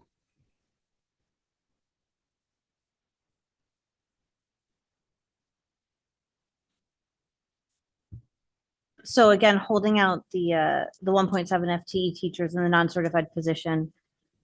Does anybody have suggestions like, I don't want to do this, I would like to do this, and let's talk about that. Judy. you I think the mentioned sports technology. transportation sounds great. Mhm. I think, Agreed. I think the fact that you figured out efficiencies that could make that work is wonderful. I think the grant also spectacular. I guess I would be curious, the $50,000 that's in the negotiations line item, what was negotiations last time around with the teacher's contract? Was it close to that? Because I feel like that's a spot where we might have some wiggle room that I would prefer over, well, any of this. I don't have that answer right here, but I can certainly look that up and see. And I don't know if Kathy has more of an answer on that right now or not. I'm guessing not, and we'd have to get back to you on that. So the only tricky part about that is that we've got to vote tonight. I think it's a reasonable number. It really kind of depends on how long it takes, and I think it's like a placeholder and you may have to use it all. Christine, you've done a couple of these. Do we generally expend that $50,000 in negotiation fee? That's the highest I've ever seen it. I'd like to see what we spent the last time. We didn't, last time we budgeted, when we were doing teacher's contract, it was budgeted at 40 and we did not spend. I don't know the number off the top of my head. We usually budget in case we're going to go to arbitration and everything like that. right. But usually we have, that hasn't been the case. I think 50 is a really high number on that So line. 3 years ago, we budgeted at 40. Yep. That was 3 years ago. Yeah. Right. So the price of everything going up. Well, has the price of the attorney gone up that much? So I don't know. I'm just saying, maybe. I don't know that. I It's don't. probably, we might need to budget more than 40. Yeah. If we budgeted 40 3 years ago, it might need to be higher than. 40, Kathy, 'cause I'm sorry to put you on the spot here. You might not have this historical information. How did you come up with 50 in that line item? Yep, I went back and looked at what we had done a few years ago, and I believe the number was 38.9. So pretty darn close to the 40,000. Okay, that's helpful. Thank you. That's really good. So Christine, you felt like that negotiation was relatively smooth last time? Yeah. Okay. It was. It was. So maybe that line is reasonable. I guess I want to second like what Chet said. I'm fine with the sports. I really would like to see maybe more out of general building services. I think I would rather see it out of there. And then I guess, is it possible to go to the town if something was catastrophic? It's always possible to go to the town. And I think that, because I advocate for that too, Jamie, let's cut that. We're not going to be responsible for the catastrophic stuff anymore. So that makes me feel a lot better. And I feel like this line item and this thing that we're doing is new. And if there's ever been any wiggle room, like any better wiggle room, I don't think there is. I feel very comfortable that if we were like, we really screwed this up, these supplies, we need way more of them than we thought. This is just going to be bringing more money here, that's a reasonable ask to the Board of Finance. Yeah, so then I would say, can we get that general building service down? And I'm going to say this again. I don't think that we should take that much out of our non-lapsing, that you're leaving $30,000 in there. No, that's unencumbered. Yeah, but we only flagged so much. So if that comes back 10 higher and we don't have enough, now we lose that entire project. So I was thinking about the non-lapsing because I really like it. And I remember when we didn't have it. And then I remembered that we got it when COVID happened. And so our non-lapsing account probably looks way different than maybe a town that's starting now as a result of that statute change, right? So other boards of education are starting with these. They're not ever going to see the numbers that we see. And so it's probably not usual and customary. And because we know, Some have millions in their accounts. I don't know much about who has what. I just know what people are talking about, what chairs are talking about that are starting it now. And I know that the people that have millions probably have a way bigger budget in general, right? And probably got way more COVID money than we did, which is why they're inflated like that. So I think that when we talk about what we need it for, we've long said emergencies but we've never used it for an emergency, and I'm not sure what emergency we would use it for. Wouldn't we go to the town for an appropriation if we had an emergency? An emergency. We did not use it for switches. Oh. Troy pulled that out of our operating budget.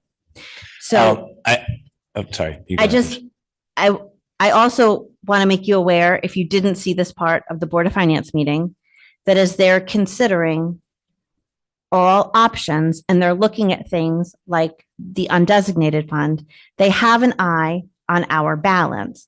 And while they cannot say, you can't have that money, you have to use that money like that, what they can say is, we are not going to approve your budget if you're sitting on that much money. And so I think that this is us doing our part and trying to do it in the most responsible way we can, because I'm an advocate for this, even though I'm an advocate for this in this particular position that we're in.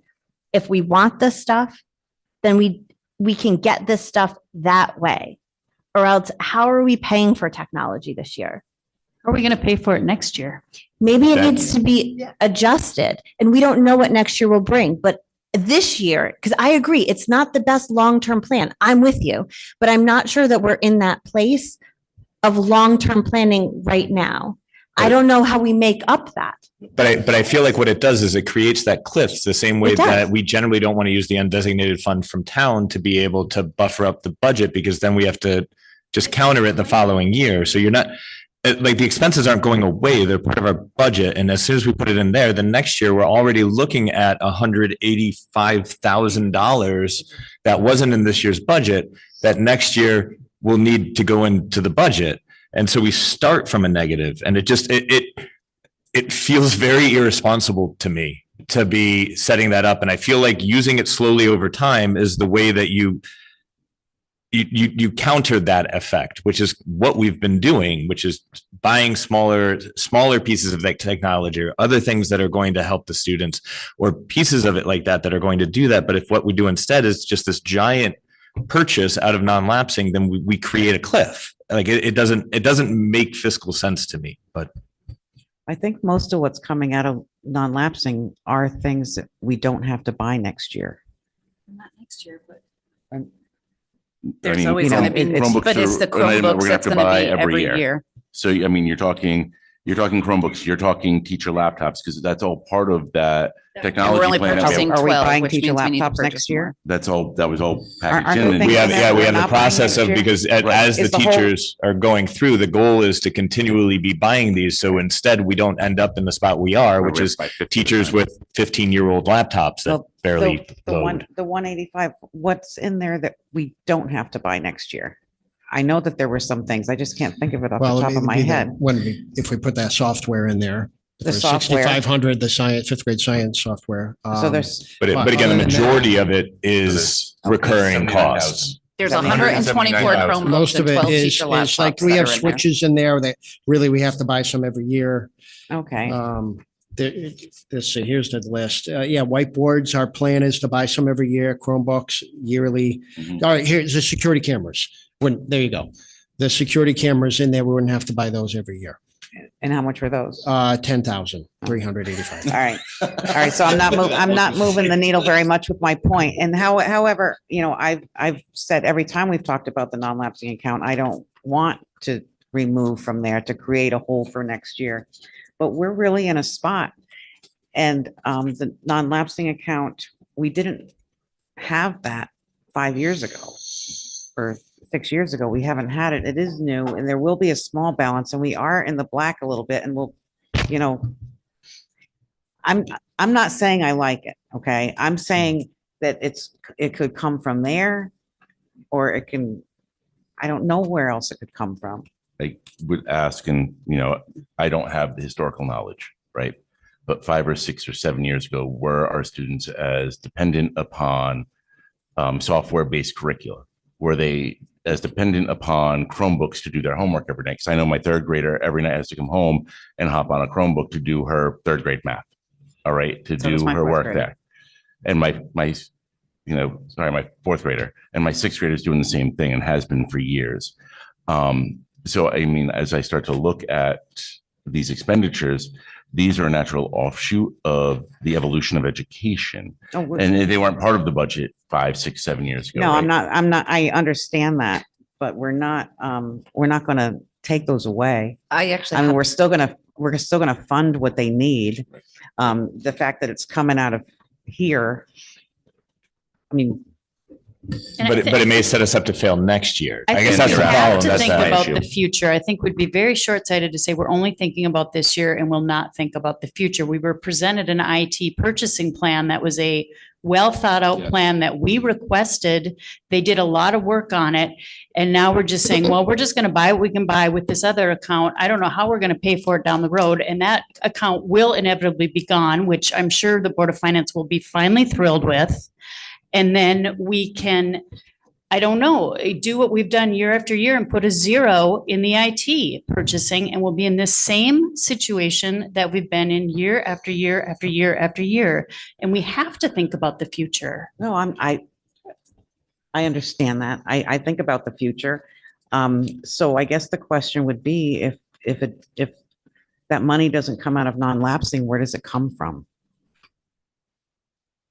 That would be the answer, the question I would need answered. And I guess even piggybacking on that, what is the use of having a well-funded non-lapsing account if we're, because I don't see the option I see is we're cutting technology. And maybe that's the direction the board wants to go, but where is that money coming out of? How do we get that? Because we buy some time when we put Chromebooks in kids' hands, right? We buy a little bit of time. We've had to move Chromebooks around before. What do we do next year? Because you're right, Christine, it was a well thought out plan and this is year one of that plan. And we could do that this year. And I don't know what next year looks like. But where do we find that money if not from non-lapsing? I guess the point that we're trying to make is that we do have a well-funded non-lapsing, but we keep drawing for it for the budget, for these purchases that eventually is going to go away. So unless Troy can tell us that he's going to change his entire curriculum to not require technology, that's, to me, is not an option. They're doing tests. They don't have enough tests or they don't have enough computers to take these tests on. They're doing homework. This is an essential thing. And same thing with the teachers. So sure, you can take it from the non-lapsing, but what's going to happen next year? We're going to be in this exact same I don't position. know what's going to happen this year. Like, where's it going to come from this year? That's what I'm We have asking. to, and I know you do this, but we have to solve for that. I mean, I have my opinion of what we do, and that is that we can trim some of this down. I don't know how we get to 4%. And maybe the answer is we can't. And I'm going to say it because right now I'm frustrated with this because I think that we need to operate a school and we did put our best budget forward. And this may be unpopular, but I can't find places to cut it. So you're either taking it from the students or you're taking it from our staff.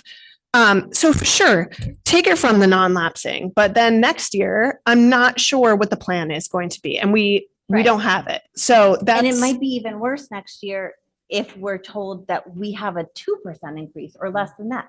I'm with you. I don't know what to do next year, but I know we have to solve for this now. So play out for me. We don't send the Board of Finance. I go to the Board of Finance on Wednesday after our meeting tonight and I say, Board of Finance, we talked and we don't believe that not that we don't believe, we will not be bringing you a 4% budget. So what happens then? I think that, I guess you could present, well, then you cut summer school, right? These are the options. Like, this is summer school. We need summer schools. So one of the differences between the way the Board of Finance works with the municipal budget and the way the Board of Finance works with the Board of Education budget is that they statutorily do not have line by line item privilege on our budget, which means, and we've done this before, we've said to them, I'm not cutting it, you cut it. And they'll say, we'll tell you how much to cut, you decide where to cut it. So ultimately, if they are accepting our 4% budget, it's understood that they understand where these cuts are going to come from, but it is not their responsibility, nor can they legally tell us it's summer school, it's 1.7 FT. That's on us. And so if we go to them and we say, sorry, not doing it, I guess what's the next, because I get it, I get wanting to make a statement, but what's the next step then? I guess it's not a statement. It is the facts. If we cut this to 4%, there is no summer school. That's Okay. it. You are losing 1.7 FTEs of a So teacher. if they don't put our budget forward, or if our budget fails, we actually lose way more than that because we are operating on this year's budget next year. I mean, I just think I know we're not supposed to look at the line items because we've already been presented what the best cuts are, but I would really rather see us looking at every line item under maintenance service. You know, I know that the custodians are given a uniform allowance, but do they all need a brand new uniform next year? I think Kathy told us that that was contractual. It is contractual that they get them, but have we talked to them to say, hey, does your shirt work for another year? Do you need a brand new coat each year? You know, I don't know. It's $2,500 more than we gave them last year. Did the cost of their uniform stuff actually go up that much? Kathy, can you speak to that? All I can say is they repeatedly point out that they get this through the contract. They're pretty adamant about it being in the contract and needing to be purchased. All right. Well, Did you see an increase in the cost of the uniforms? I felt like I saw an increase in the number of items that we have to purchase for each of the folks. You know, in addition to work boots and so forth. I don't know. That's one of the contracts that is up for renewal, is it not, Troy? I don't know. no, the not answer to yet. that. Not yet. Oh, it's not. Okay. Oh, yeah, no, the custodial contract, yes. Not Yeah. the year after next. Oh, okay. All right. Yep, they wait until the exact time it can be purchased and then they request it. So, I guess that would I be, don't know what I'd say, let's stick with what we're forecasting. Why are we I guess I'm trying to understand why we're forecasting. I know it's a small amount, but I'm looking at these things saying, why are we forecasting more than what or budgeting more than what we're forecasting? Because we've been, Well, one of the things that we purchase for them, I believe it's every other year, are these boots for $150 a piece. And a number of them have not gotten them this year, so they will be getting them next year. okay. And, you know, building supplies, cleaning supplies, stuff like that. Can we stick with what we're forecasting and see where we're at with cleaning supplies? You know, the athletic field maintenance, why did that go up $6,000 over what we're forecasting? Do we know why that went up this year? I know these are putting you on the spot, but I'm just looking at things that shouldn't maybe have as big of an impact as some of these other items. So with the athletic fields, it's a matter of the wear and tear on the fields and they need to be maintained better. So we're having to put more money into them just for safety purposes. Well, I just offshoot. I know that was a comment at one of the Board of Finance meetings, and I would have to agree that perhaps we need to limit the use of our fields by non-rec and just to throw it out there. But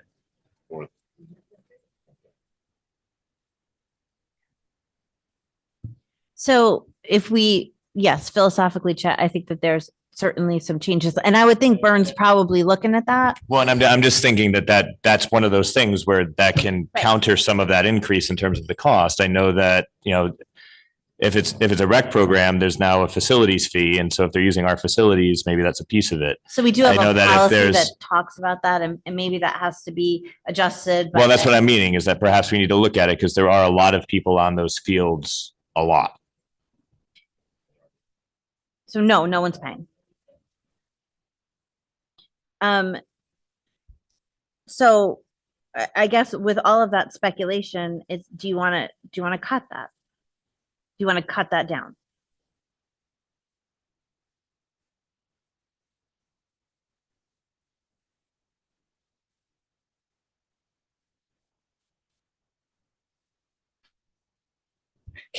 Sorry, can you give me a line item number? I'm just looking under a maintenance services, 62 through 69.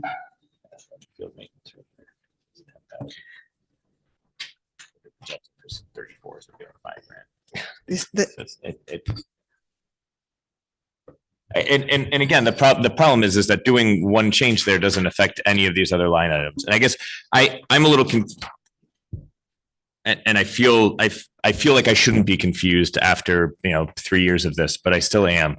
So what was requested is the Board of Finance wanted to see what a 4% budget would look like. That's right. So we don't need to vote on these specific cuts tonight. We don't have to vote on any They're cuts. seeing that it's what a 4% budget looks like, correct? And so if we wanted to go back through and change these things in a less rushed manner, this is what a 4% cut looks like, or what a cut to 4% looks like. And then if we can nickel and dime our way out of some of these things, if we can figure that out, or we can wait until some of those later projections, then we can change some of those pieces of things. Right. And I Correct? think that the other thing that we're waiting on, which will have an impact on that, is this early retirement. So if we're saying 4% and we're showing them 4%, if we have 3 teachers that want to retire, what our 4% looks like might look really different than it does Wednesday night at the Board of Finance. And so I think that I can honestly represent what we're all saying tonight, that 4% is going to look like right now, today, but that could change. And that's totally okay because we maintain line by line control over our budget. No, but I just mean that you're saying that we had to vote on a budget. We don't, correct? What are we voting on? I mean, I think, and I don't necessarily want to look into the audience because it's not representative of the whole Board of Finance, but I don't want to go to the Board of Finance on Wednesday without a vote from my board saying, this is the budget we want you to take to the Board of Finance. I feel like that's me making perhaps an unsupported move. And we're going to vote to show the Board of Finance. That's the vote I'm going to be looking for, 4%, because they may come back to us. They may tell us to make additional cuts after Wednesday. There's no guarantee that it's 4%. Or they may say, right, we don't want this for our town and we'd like you to adjust it by this percent. So the vote I'll be looking for tonight is that this is the budget that I'll be taking to the Board of Finance on Wednesday.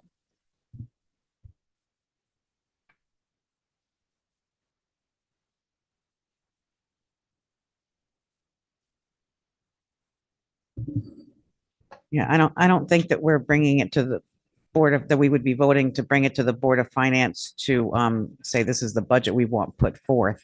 We're simply voting to bring it to the Board of Finance, say this is what 4% looks like. I think. Does that make sense? Yeah, but we want these to be the real numbers. We don't want to go to the Board of Finance and say, well, this is what it looks like. And then we're going to come back and mess around with the numbers on the side a little bit. No, These but- are but- the real numbers tonight. Yeah. Right, but that you're seeing is some of us don't agree with presenting those cuts in those places. Well, we'll have to see when there's a vote, what the vote looks like. And that's why I want a vote, because I'm not going to go to the Board of Finance and represent. I don't just go and say, okay, guys, 4%. They want to talk about it. They want questions. They're going to want to talk impact. And so if the board is not on the same page or with a sort of a majority saying, this is today what these cuts look like, this is the impact, then right. And I think we all continue to look. I mean, I think that the Board of Selectmen continue to look. I think revenue lines change. There's a lot of moving pieces, and we don't do anything on the side because we do all this in a public meeting. So that's the great thing, is that everything that we talk about and adjust will be in a public meeting. But we have to find some consensus, at least a majority tonight, that says this is what will be presented. I can't just say, okay, thumbs up on 4%. We have something.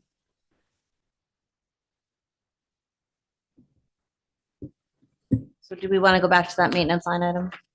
So what we're voting on is that we're going to make it 4%, not necessarily what the cuts are going to be. No, we don't even have to vote to make it 4% tonight. We just have to vote on me taking something to the Board of Finance on Wednesday and what that looks like. I would like Well, to then- make a then- motion. We have to vote on what that looks like, Christine, because I have to be able to answer questions from the Board of Finance. hold on. So I just want to make sure I didn't stroke out over the past 2 hours here. We don't have to vote on a 4%. We just, whatever you're going to present. So it could have been 5% and we just, No, that's not what I'm saying. okay. The Board I of just wanna make Finance sure I didn't miss directed, something. right, the Board of Finance directed us to come back and show them 4%. I have no indication from the Board of Finance that that's the final number we'll land on, but we have to show them 4% on Wednesday evening. Just wanted to make sure, because the way that you just made it sound that it was something completely different than that. So I wanted to make sure I didn't lose 2 hours somehow. Thank you. Right. I feel like we're agreeing that we can make it to 4%. This is what it looks like, but we're not happy with how we got there. Sure. Right. We're not happy. Nobody's happy. Right. But we feel like we can make 4% even if we make these other additional, and swap out the cuts and change things around. I think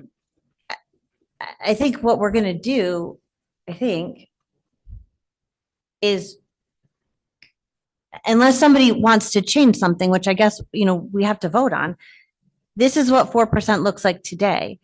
But if Troy can move things around, if retirement shows something different, then we get to save some stuff. Can I make a motion, and maybe this will clear it up? I would like to make a motion to present to the Board of Finance at their recommendation what a $397,000 cut from our original budget presentation looks like. I think that is what we're doing. Okay. I think where the confusion is coming in is that we need to present something, certainly, what the impact is. I personally am not comfortable with presenting something that shows using the non-lapsing account.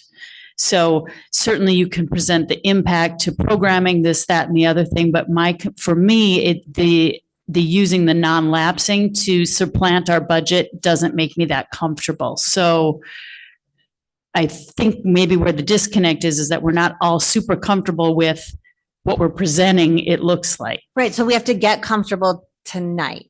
Right. So how do we do that? Right. is the question.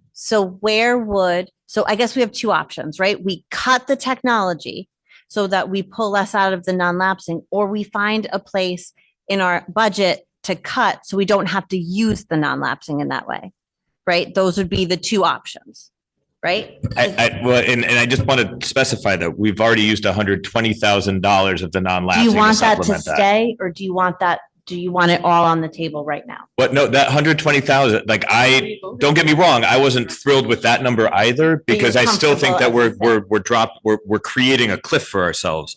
But I was accepting of that. It's the added 63 that makes it 185 total, because that's a huge, I mean, Okay. that's 20% of our current budget increase for next year already. We already approved the 120. Well, Right. right, but I mean, we approved a 6.46 budget, we could change that. I mean, we didn't have to approve the 120 because we haven't made any purchases yet, but anywho, so let's get to the $63,000. So where do we get that? It's going to be tough. And I mean, I would say, an obvious and easy way to do it. And I'm in no way a proponent of this, but the quickest way is another teaching position, which would then again negatively impact our students. So unless we have line items in here that don't have a lot of, that we can make some cuts from, ultimately that's where we're going to start to have to look. It's going to impact our children. Right. So I'm concerned. And I think I don't want that to happen. I'm not a proponent of that. But I also agree with Chet that we have to figure out where are we getting that $63,000 from, because at some point we have to be able to put forth a budget that isn't on the back of a non-lapsing account. Can you Do we have take- any smart boards? Sorry, do we have any smart boards that haven't been installed yet? Do we have any sitting in storage anywhere, walls that haven't been reinforced, waiting to be hung? There may be a few. So then maybe we don't order them until we install the ones. If we're spending $20,000 on that, how about we hang and use the ones that we already have sitting somewhere collecting dust? And if we look at technology, instead of ordering 62 Chromebooks for the 46 coming fifth graders, why do we need 62 if we only have 46 students? If we look at the numbers and break them down that way, we can definitely save. We So already- you want to make an adjustment to the technology plan and then we adjust that line item accordingly. Yes. Could we just take it out of the general building services? I don't think that we could, I mean, you could propose to do whatever you want. I'm not sure that we could take $63,000 out of general building services with a straight face. I think we could take 25. It would be nice to know in the expenses we had this year, how much would have been with the So new, if you look, there's a chart. So there's a chart if you go. because I just keep hearing the 100,000. Right, so there was a budget presentation, obviously you were there. Yes, I In know. it was like it was in the appendix section. There was a chart that shows every projected expenditure up to the 198. So it included all of the contracts, all of the HVAC stuff that we fixed. So I went through and sort of highlighted what to me looked like would go to the town. So when Jamie, when you say $63,000 from that line, I was sort of looking at that and I can't say that there's $63,000 in that line that we could take out. But That's fine. I'm just throwing it out there to like make some movement. So whether it's there or not, I don't know where else. right, that's To the take problem. it. Where else do you take it?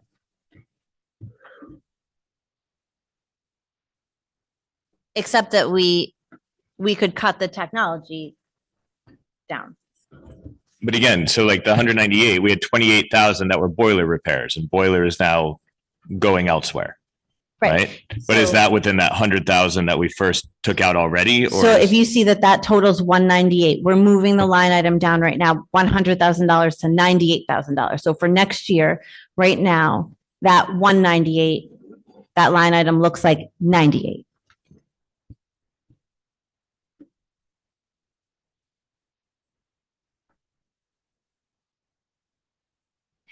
Chat, I'm closer to your number than Jamie's number. But I think there's more room there. Well, I feel like we could do at least 20 and call it a good faith effort that we're going to look to have efficiencies within building maintenance.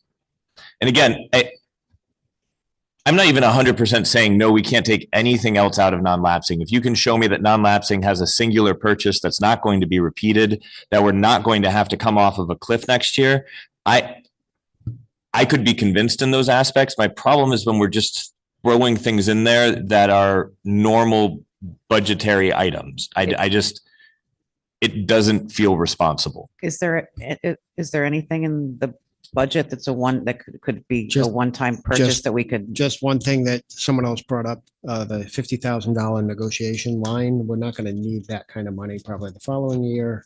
I mean, you could, So you're suggesting that we pay for lawyer out of that? negotiations out of there? well, maybe part of it. Are we allowed to do that? I don't think there's anything stopping us from doing it. I think it's educational purposes, and I think that you could say that you need teachers to educate students. We need a contract to have teachers. I don't know. I would ask Kathy That- maybe to look into that further. That also might placate some, I know members of the Board of Finance were frustrated with the fact that there was a one-time expense that existed within the budget. So, I mean, we always I are would- going to need something in that line item. but I think we could limit the amount and Right. supplement if we need to. Right. So like, I mean, if we went there, if we did something like drop 25 off of that and put 25 into non-lapsing from there. But again, it's not, all we're doing is moving money around because, But what you're saying is we're not stuck on that cliff next year. right. You won't see that again for 3 years. That's right. So, Right. So What does I- it usually sit at? but yeah, like I would guess the only real long, I mean, not, our other contracts are not going to be a $50,000 contract negotiation, more likely than not, unless it goes to arbitration and we have extenuating circumstances. So. About software subscriptions? Is that, Yeah, this year we're forecasting.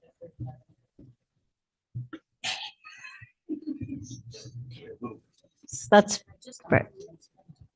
So what if we what if we back out the technology, the extra technology? Right, Back it out of non-lapsing right. into the budget. We again. put that back into the budget. The Christine, maybe the calculator should work. 63,000 We should use it now. of Um, extra technology out of non-lapsing back into the budget. I'll gladly do that. Right, and then we're gonna take wait, how much are we gonna take out of that line item? What do we want to leave it at? We want to leave it at 3,500 and we want to put the balance in non-lapsing? I mean, it's going to be way more than 3,500 to do a teacher No, contract. no, Just- that's where it sits. So like on a non-negotiation year, that's where where Okay, that so that line would, sits. so yeah, the difference between the 50 and the 3,500, and we'll just consider that, but Oh, you want, Okay, so then.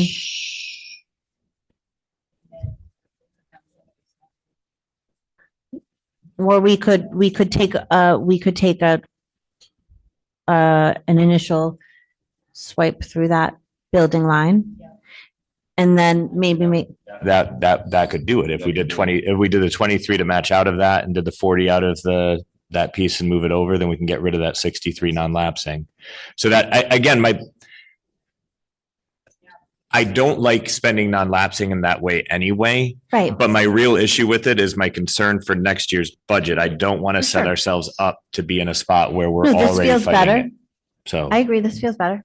And we really need to look at the history of the things that we've purchased with that. Those will always be needs for our students. It's not always, eventually we'll need more playground equipment. Eventually we'll need some different things for the music room, for the stages, for our other programming that we never can put into the budget. So we aren't just spending it for kicks, it's important things that we're funding for our kids. Okay, let's do the numbers Hmm. so that Kathy has clear numbers here. So instead of the $63,000 of technology to non-lapsing, we are moving what into the non-lapsing?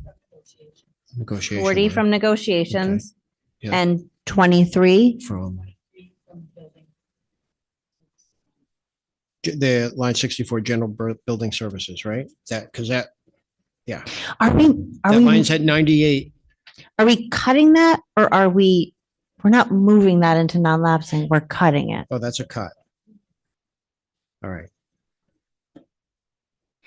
Kathy, does that sound clear to you as we talk about it tonight? Yep. Okay. It does.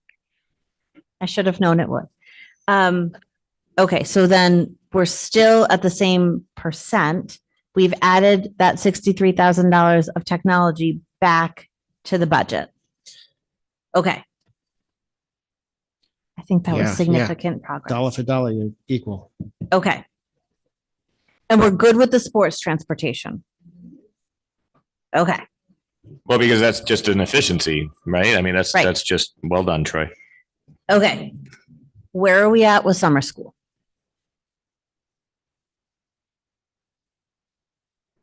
I mean, Can we I- show the difference with the summer school, a 4 to maybe 4 point, whatever it is with the summer school in there so they can see that impact? Sure, I can give that. Okay. Yeah. It sounds like some of this other stuff, Okay. we're not saying that it's a huge impact and we have to have it back. We're saying we'll take it out, but we want to show impact about things like summer school. well, and just to be clear, regular ed summer school is a COVID program. It never existed before COVID. It's only existed since COVID. It's always went to summer school. I'm not summer school is always available to, my kids growing up. It was on the ESSER funds. I remember We it may have being, moved it. We might have moved it there It's for a little always been bit. available. Oh, okay. I know it was presented as an ESSER funded program for the past 3 years. Just use your microphone. It could have been funded that way with the ESSER funds when we were trying to do budgeting, but I believe Okay. we've always had it. Okay. I'm not as familiar with the history of it. I just knew it was on ESSER the past few years. Okay, and then if we go to the salary adjustment line, the top one, 64,665, where are we at with that? Troy, where are we at with building subs? Do we have building subs? We have some building subs, yeah, for each school. And are they, I mean, they're daily being used and yet we're still, and yet we're They still need it ending up daily in to situations cover where we have various things, yeah. Rob in classrooms on a regular basis? Yep. They're heavily relied on. I think that the cuts to the salary, increases and things like that, although I think it's terrible to have salaries that don't, keep up with the cost of living by any means. I think that was a good space looking at the breakdown, that there's still at least some room for merit-based stuff and things like that in play. I gotta hate that sub thing. I mean, you're basically you're misusing staff. You're creating non-learning situations for students. I don't know. Do you think, to Troy's point, and also just thinking with Chet's point about most schools don't offer regular summer school, that, I mean, are you finding like, has Preston offered it before COVID? We started the regular ed summer school started with COVID.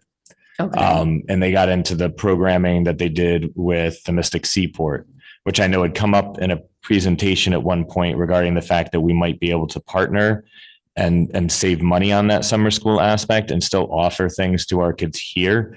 If we could perhaps combo that setup so that the kids all went together and did that Mystic Seaport. I know Because that I would rather see the substitute teachers then, I guess, if we're kind of an outlier on what other districts are doing with that, maybe.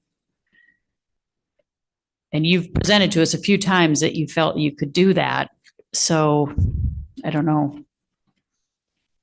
So one of the substitute lines, I don't know which one it was. Troy, was it the elementary school line where we're projected to fund that at what we're projecting that we're spending on it at the end of this year? It's the high school line that's short. Is that right? Well, I guess that would be the other question is, Yeah. is it that we are underfunded or that we don't have substitute teachers who are available to come into the building? Because I mean, we can have all the money in the world in that budget line item, but if we don't have people who are picking it up No, through I think Kelly. we're So- overspending this year. So people are Okay, so coming they in. are coming in Hold on. That, on the per diems.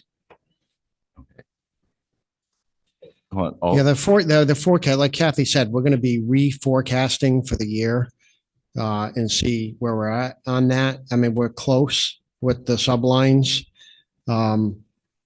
Really, like, I'd rather be looking to save one of the FTE teachers on here than to bring a few dollars back for substitutes. If people take the early retirement incentive, you can see on this chart, I'm suggesting we look to bring the teachers back into the budget. So if we're gonna nickel and dime, I'd like all that change to add up to saving some teachers. Well, I don't think we haven't even really touched that line item on this yet, but I don't think anybody's looking to be losing teachers in this space. But I think that the problem also is when you're looking for big ticket items in a budget, I don't know where else we look. I think the equation could be quite different if we get a few people to take the early retirement incentive, and we're going to be back here at not total clean slate, but it could be a significant savings, and we're going to be able to possibly bring some things back that are going to be important for the kids. So I guess my question to the board is, do we want to change that line item that Troy has suggested, that 6466? Just got new context today. I'm just trying to read. 64665 number, or are we going to say we're going to go with his projection and we're okay with that number?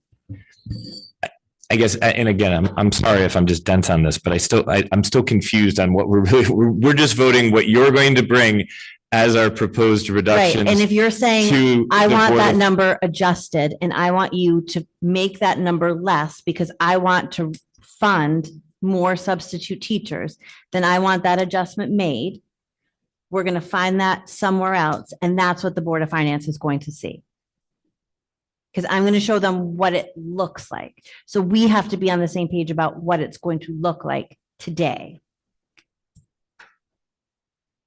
So if you're comfortable saying, look, Troy's saying that we can make this happen with that much money in the substitute line, then I think we're good with salary adjustments. And what we really have to focus on are those two big things that none of us really want to talk about, but we'll have to talk about next.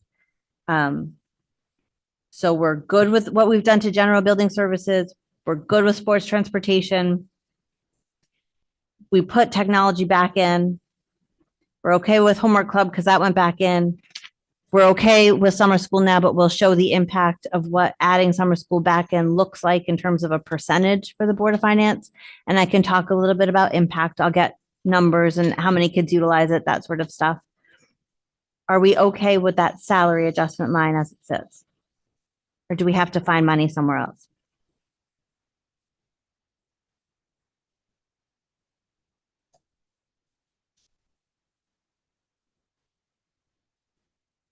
Anyone? Bueller?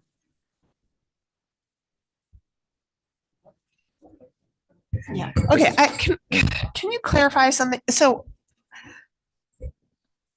I'm also confused because the more we talk about this, the more like I am not voting for this, hands down. But if Troy comes back and says I have 6 teachers, then I will be way more amenable to some changes. So I don't know why. You can be a no vote tonight on what I show the Board of Finance, Jamie. Like, that's okay. What I'm saying is the Board of Finance has directed me to come back and show them 4%. I can't just say 4%. And I'm not comfortable going and saying, here's Stephanie's idea of 4%. So tonight we have to, because I'm going to have to show them this paper, right? I'm going to show them the budget Yeah. and then I'm going to show them this paper. And so we're going to have to talk about what the impact is. So I'm going to say, hey, this means that we've reduced our general building services by X number of dollars, blah, blah, blah. Okay, so give me a timeline of when do we vote on the actual budgets? When they direct us what that budget's going to be. So if they meet with us on Wednesday and they say, never mind, we want to see you at 3.5, then we're going to have to come up with 3.5 and that's what we're going to have to vote on. And if we vote no and we don't send one, then we're going to go forward with the budget that we have this year. That's Okay. how that works. So I guess I agree with Chet here. I don't know if I care about, I mean, at this point, it's just, we're just moving things around, but I want to see what the impact is from that teacher. So, I mean, sure, you could present this. I don't support it, but sure. That's kind of where I'm at right now. Like, we can talk about it some more, but Fair enough. Okay, so then let's talk about the stuff that that we haven't. 1.7 FTE teachers. Let me show it. They want to see the impact, that's the impact. Yeah. So it doesn't mean we're gonna do it because we haven't seen our retirement number or other things. So can we show the impact of, what you're saying?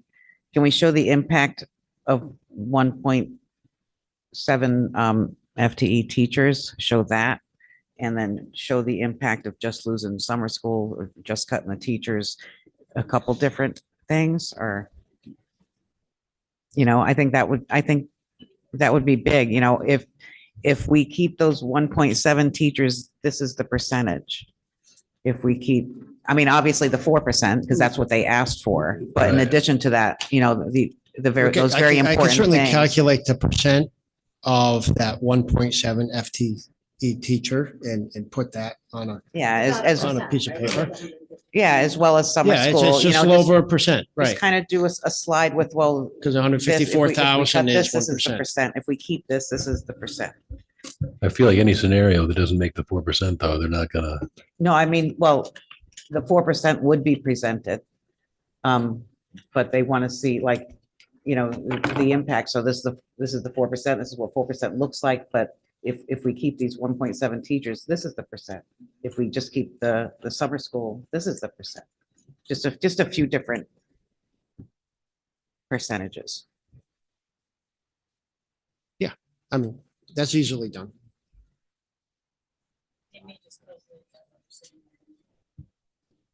Yeah, but I can go with impact. I think it looks For sure. It looks different if it's on the screen. It feels different. Now, I think that the struggle that we're going to have is I'm not talking about what 1.7 FTE looks like in terms of like who's doing what. And so we can't talk about that impact, which is, I guess, part of the story, right? Like, what does that look like? But I get why Troy isn't ready to do that yet. But this also includes 33,000 plus in a non-certified position. Well, and to your point, Steph, we shouldn't be talking about that impact because all the positions we have are critical or we wouldn't have them. The other thing I think we need to be prepared for and aren't discussing is if they do come back and say, okay, go deeper, are we looking at putting out blanket pink slips? Because that might be the deeper, and we don't know how that's going to look exactly until after that deadline. And until we get a budget passed. If they come back and say, we'd like to see 3.2 actually, and then we put it to referendum and it doesn't pass, and we got to cut even further, we have to start looking at, are we going to start putting out the pink slips? Because that is something that we have to look at. And aren't we up against the calendar for that? So with this meeting on Wednesday, May 1st. it is May 1st? Okay, well, so it went the other way. Okay, I thought it went back to April. Sorry. Okay. I feel like if they were going to if they wanted to see the impact less than 4%, they would have asked for less than 4%. I mean, I just don't. But they I don't just pass feel the like- budget. We have to No. get it to referendum and get it Oh, no, passed. I know That's that. my I mean, concern. I just didn't feel any indication that we would go there and they could ask us to cut even more. I just don't, I don't think that's where they go. And I could be wrong. Have they done that? I don't know. I just don't expect that to happen. I don't expect it either. But it certainly is a possibility. But also the possibility is that we put this budget forward, we all approve this 4% or not, or whatever, it goes to referendum and it doesn't pass. Right, That's what that's I'm always a talking about. possibility, So yeah. that's why I'm talking about, we have to be prepared for those other staffing cuts. I would imagine that you're preparing for that. I am reluctantly. But yes, we have to think about it. We have to think about these things and we're trying to do it so we're not, worrying people unnecessarily. And a lot, like I said, the equation can change dramatically if we get some teachers to take the early retirement incentive and depending on who does it and, things that this plan could look dramatically different very quickly. Well, and the hope would be that even if we had to take that step, that we wouldn't have to act on it, right? I mean, Right. that would be the ultimate goal. Yep, right. And I don't really want to take that step unless it's absolutely necessary. But we'll see. I think we're monitoring, right? And we'll see, like, if we get that point, we have to do it, we have to do it. But maybe we won't. Do we want to talk about the technology line or do we want to leave it where it is for now? Judy, I know you talked about not loving the technology line. Do you want to make a suggestion for an adjustment? I just want to look at the number of smart boards that we have.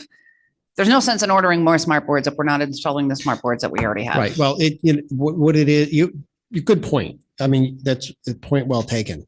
The reality is it takes time to schedule the people to come in and reinforce the walls and for us to do that. And there's been a lot of work to be done with maintenance and things. So we're on it. We have a plan. We just haven't installed all of them. We've installed some this year. Okay. We have some new ones have been installed this year, but we have a couple other ones that have not yet been installed. So you're right. You make a good point. So And then maybe we don't buy it until we're ready to install it. I think that's Is that what you're a saying? better place. Yes. That, I mean, I that's a think good we need idea. to That's a good hang idea. the ones that we have and start utilizing them before we Yeah, purchase because sometimes new. you make the purchase and then it's back ordered. You don't know when it's going to come in too. And then So I also think that we should look at the number. I don't necessarily think that we need 62 Chromebooks for 45 students when we have a Right, 100% for like replacement on 59 them. student, a class of 59, you do. No, I'm looking, but I'm right? looking, But- yeah, but I'm looking at the Right. numbers that you gave us. And if we have Yeah. 45 students, we don't need 62 No, when that- we you're have right. spares We probably, anyway. that's probably a few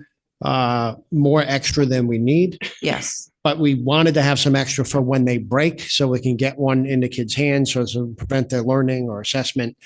So we did want to have that little buffer there, but we could look more specifically at the number of kids in the grade.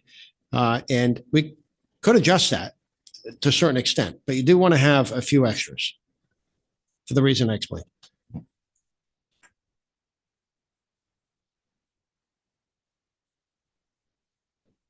So are you suggesting that we make an adjustment, or are you comfortable with what Troy just said?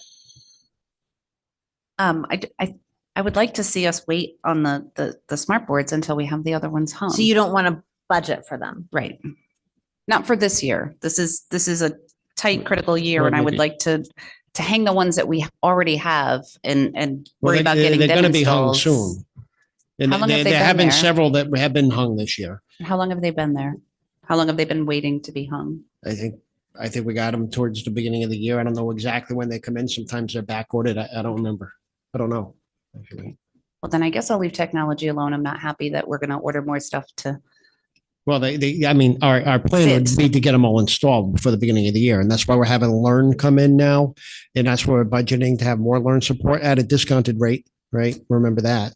And we actually just had a meeting last week with Learn and the director of Learn Technology, and went over our list. We made a list of projects that need to be done, including now and summer projects. So we're hoping to be more on top of installing new technology. I think, Judy, what you're saying is we don't want to buy technology that we're not ready to utilize. I agree. Point well taken. I agree with Yeah. that. And maybe that's something that we should spend some time talking about. Like, can we keep up with our technology plan?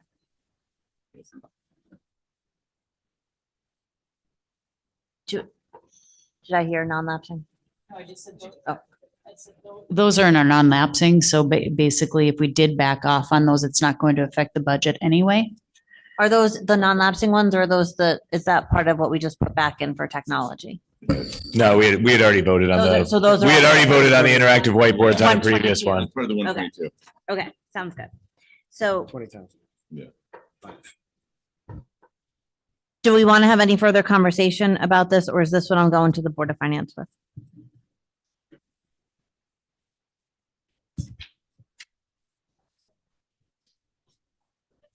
So did you wanted to vote? You want a motion? love a motion that says I'm taking these changes to the Board of Finance, yeah. I think Judy made one. Did you already make it? Oh, you did. We could just second it. Did anybody second it? No. I'll second that motion. Okay. Is there any further discussion tonight about this?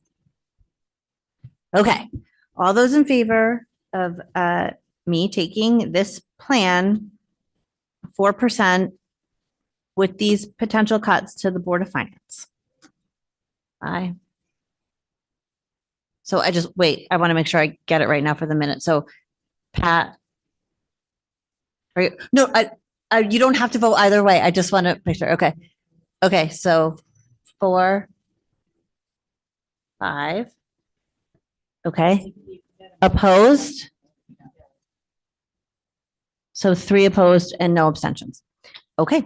So I will once again make an ask that if you can come to the Board of Finance meeting on Wednesday at 7, please come.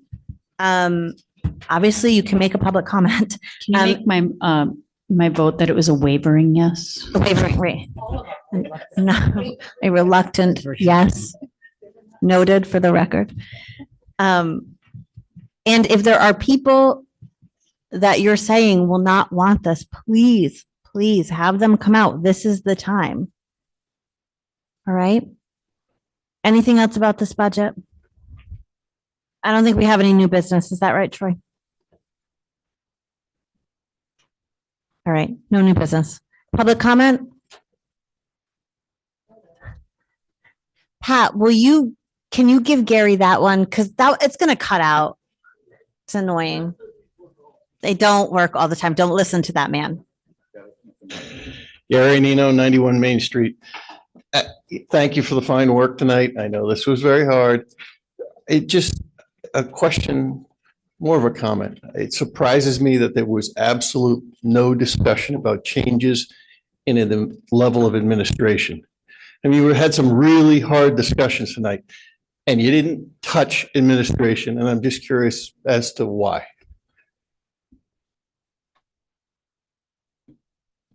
I don't know the answer to that, Gary. Thank you, though. I appreciate that there was an appetite for that at the Board of Finance meeting. And I guess it's not really our policy to comment, but I guess I would say that philosophically, this board has decided that that's how we want our schools to look. And we appreciate feedback about that, but I don't think that there's any appetite to change that from this board. A wise person said, you can delegate your authority, but not your responsibility. It's the Board of Education's responsibility. Agreed. Thank you. Thanks, Gary. Any other public comment from the room? Public comment online?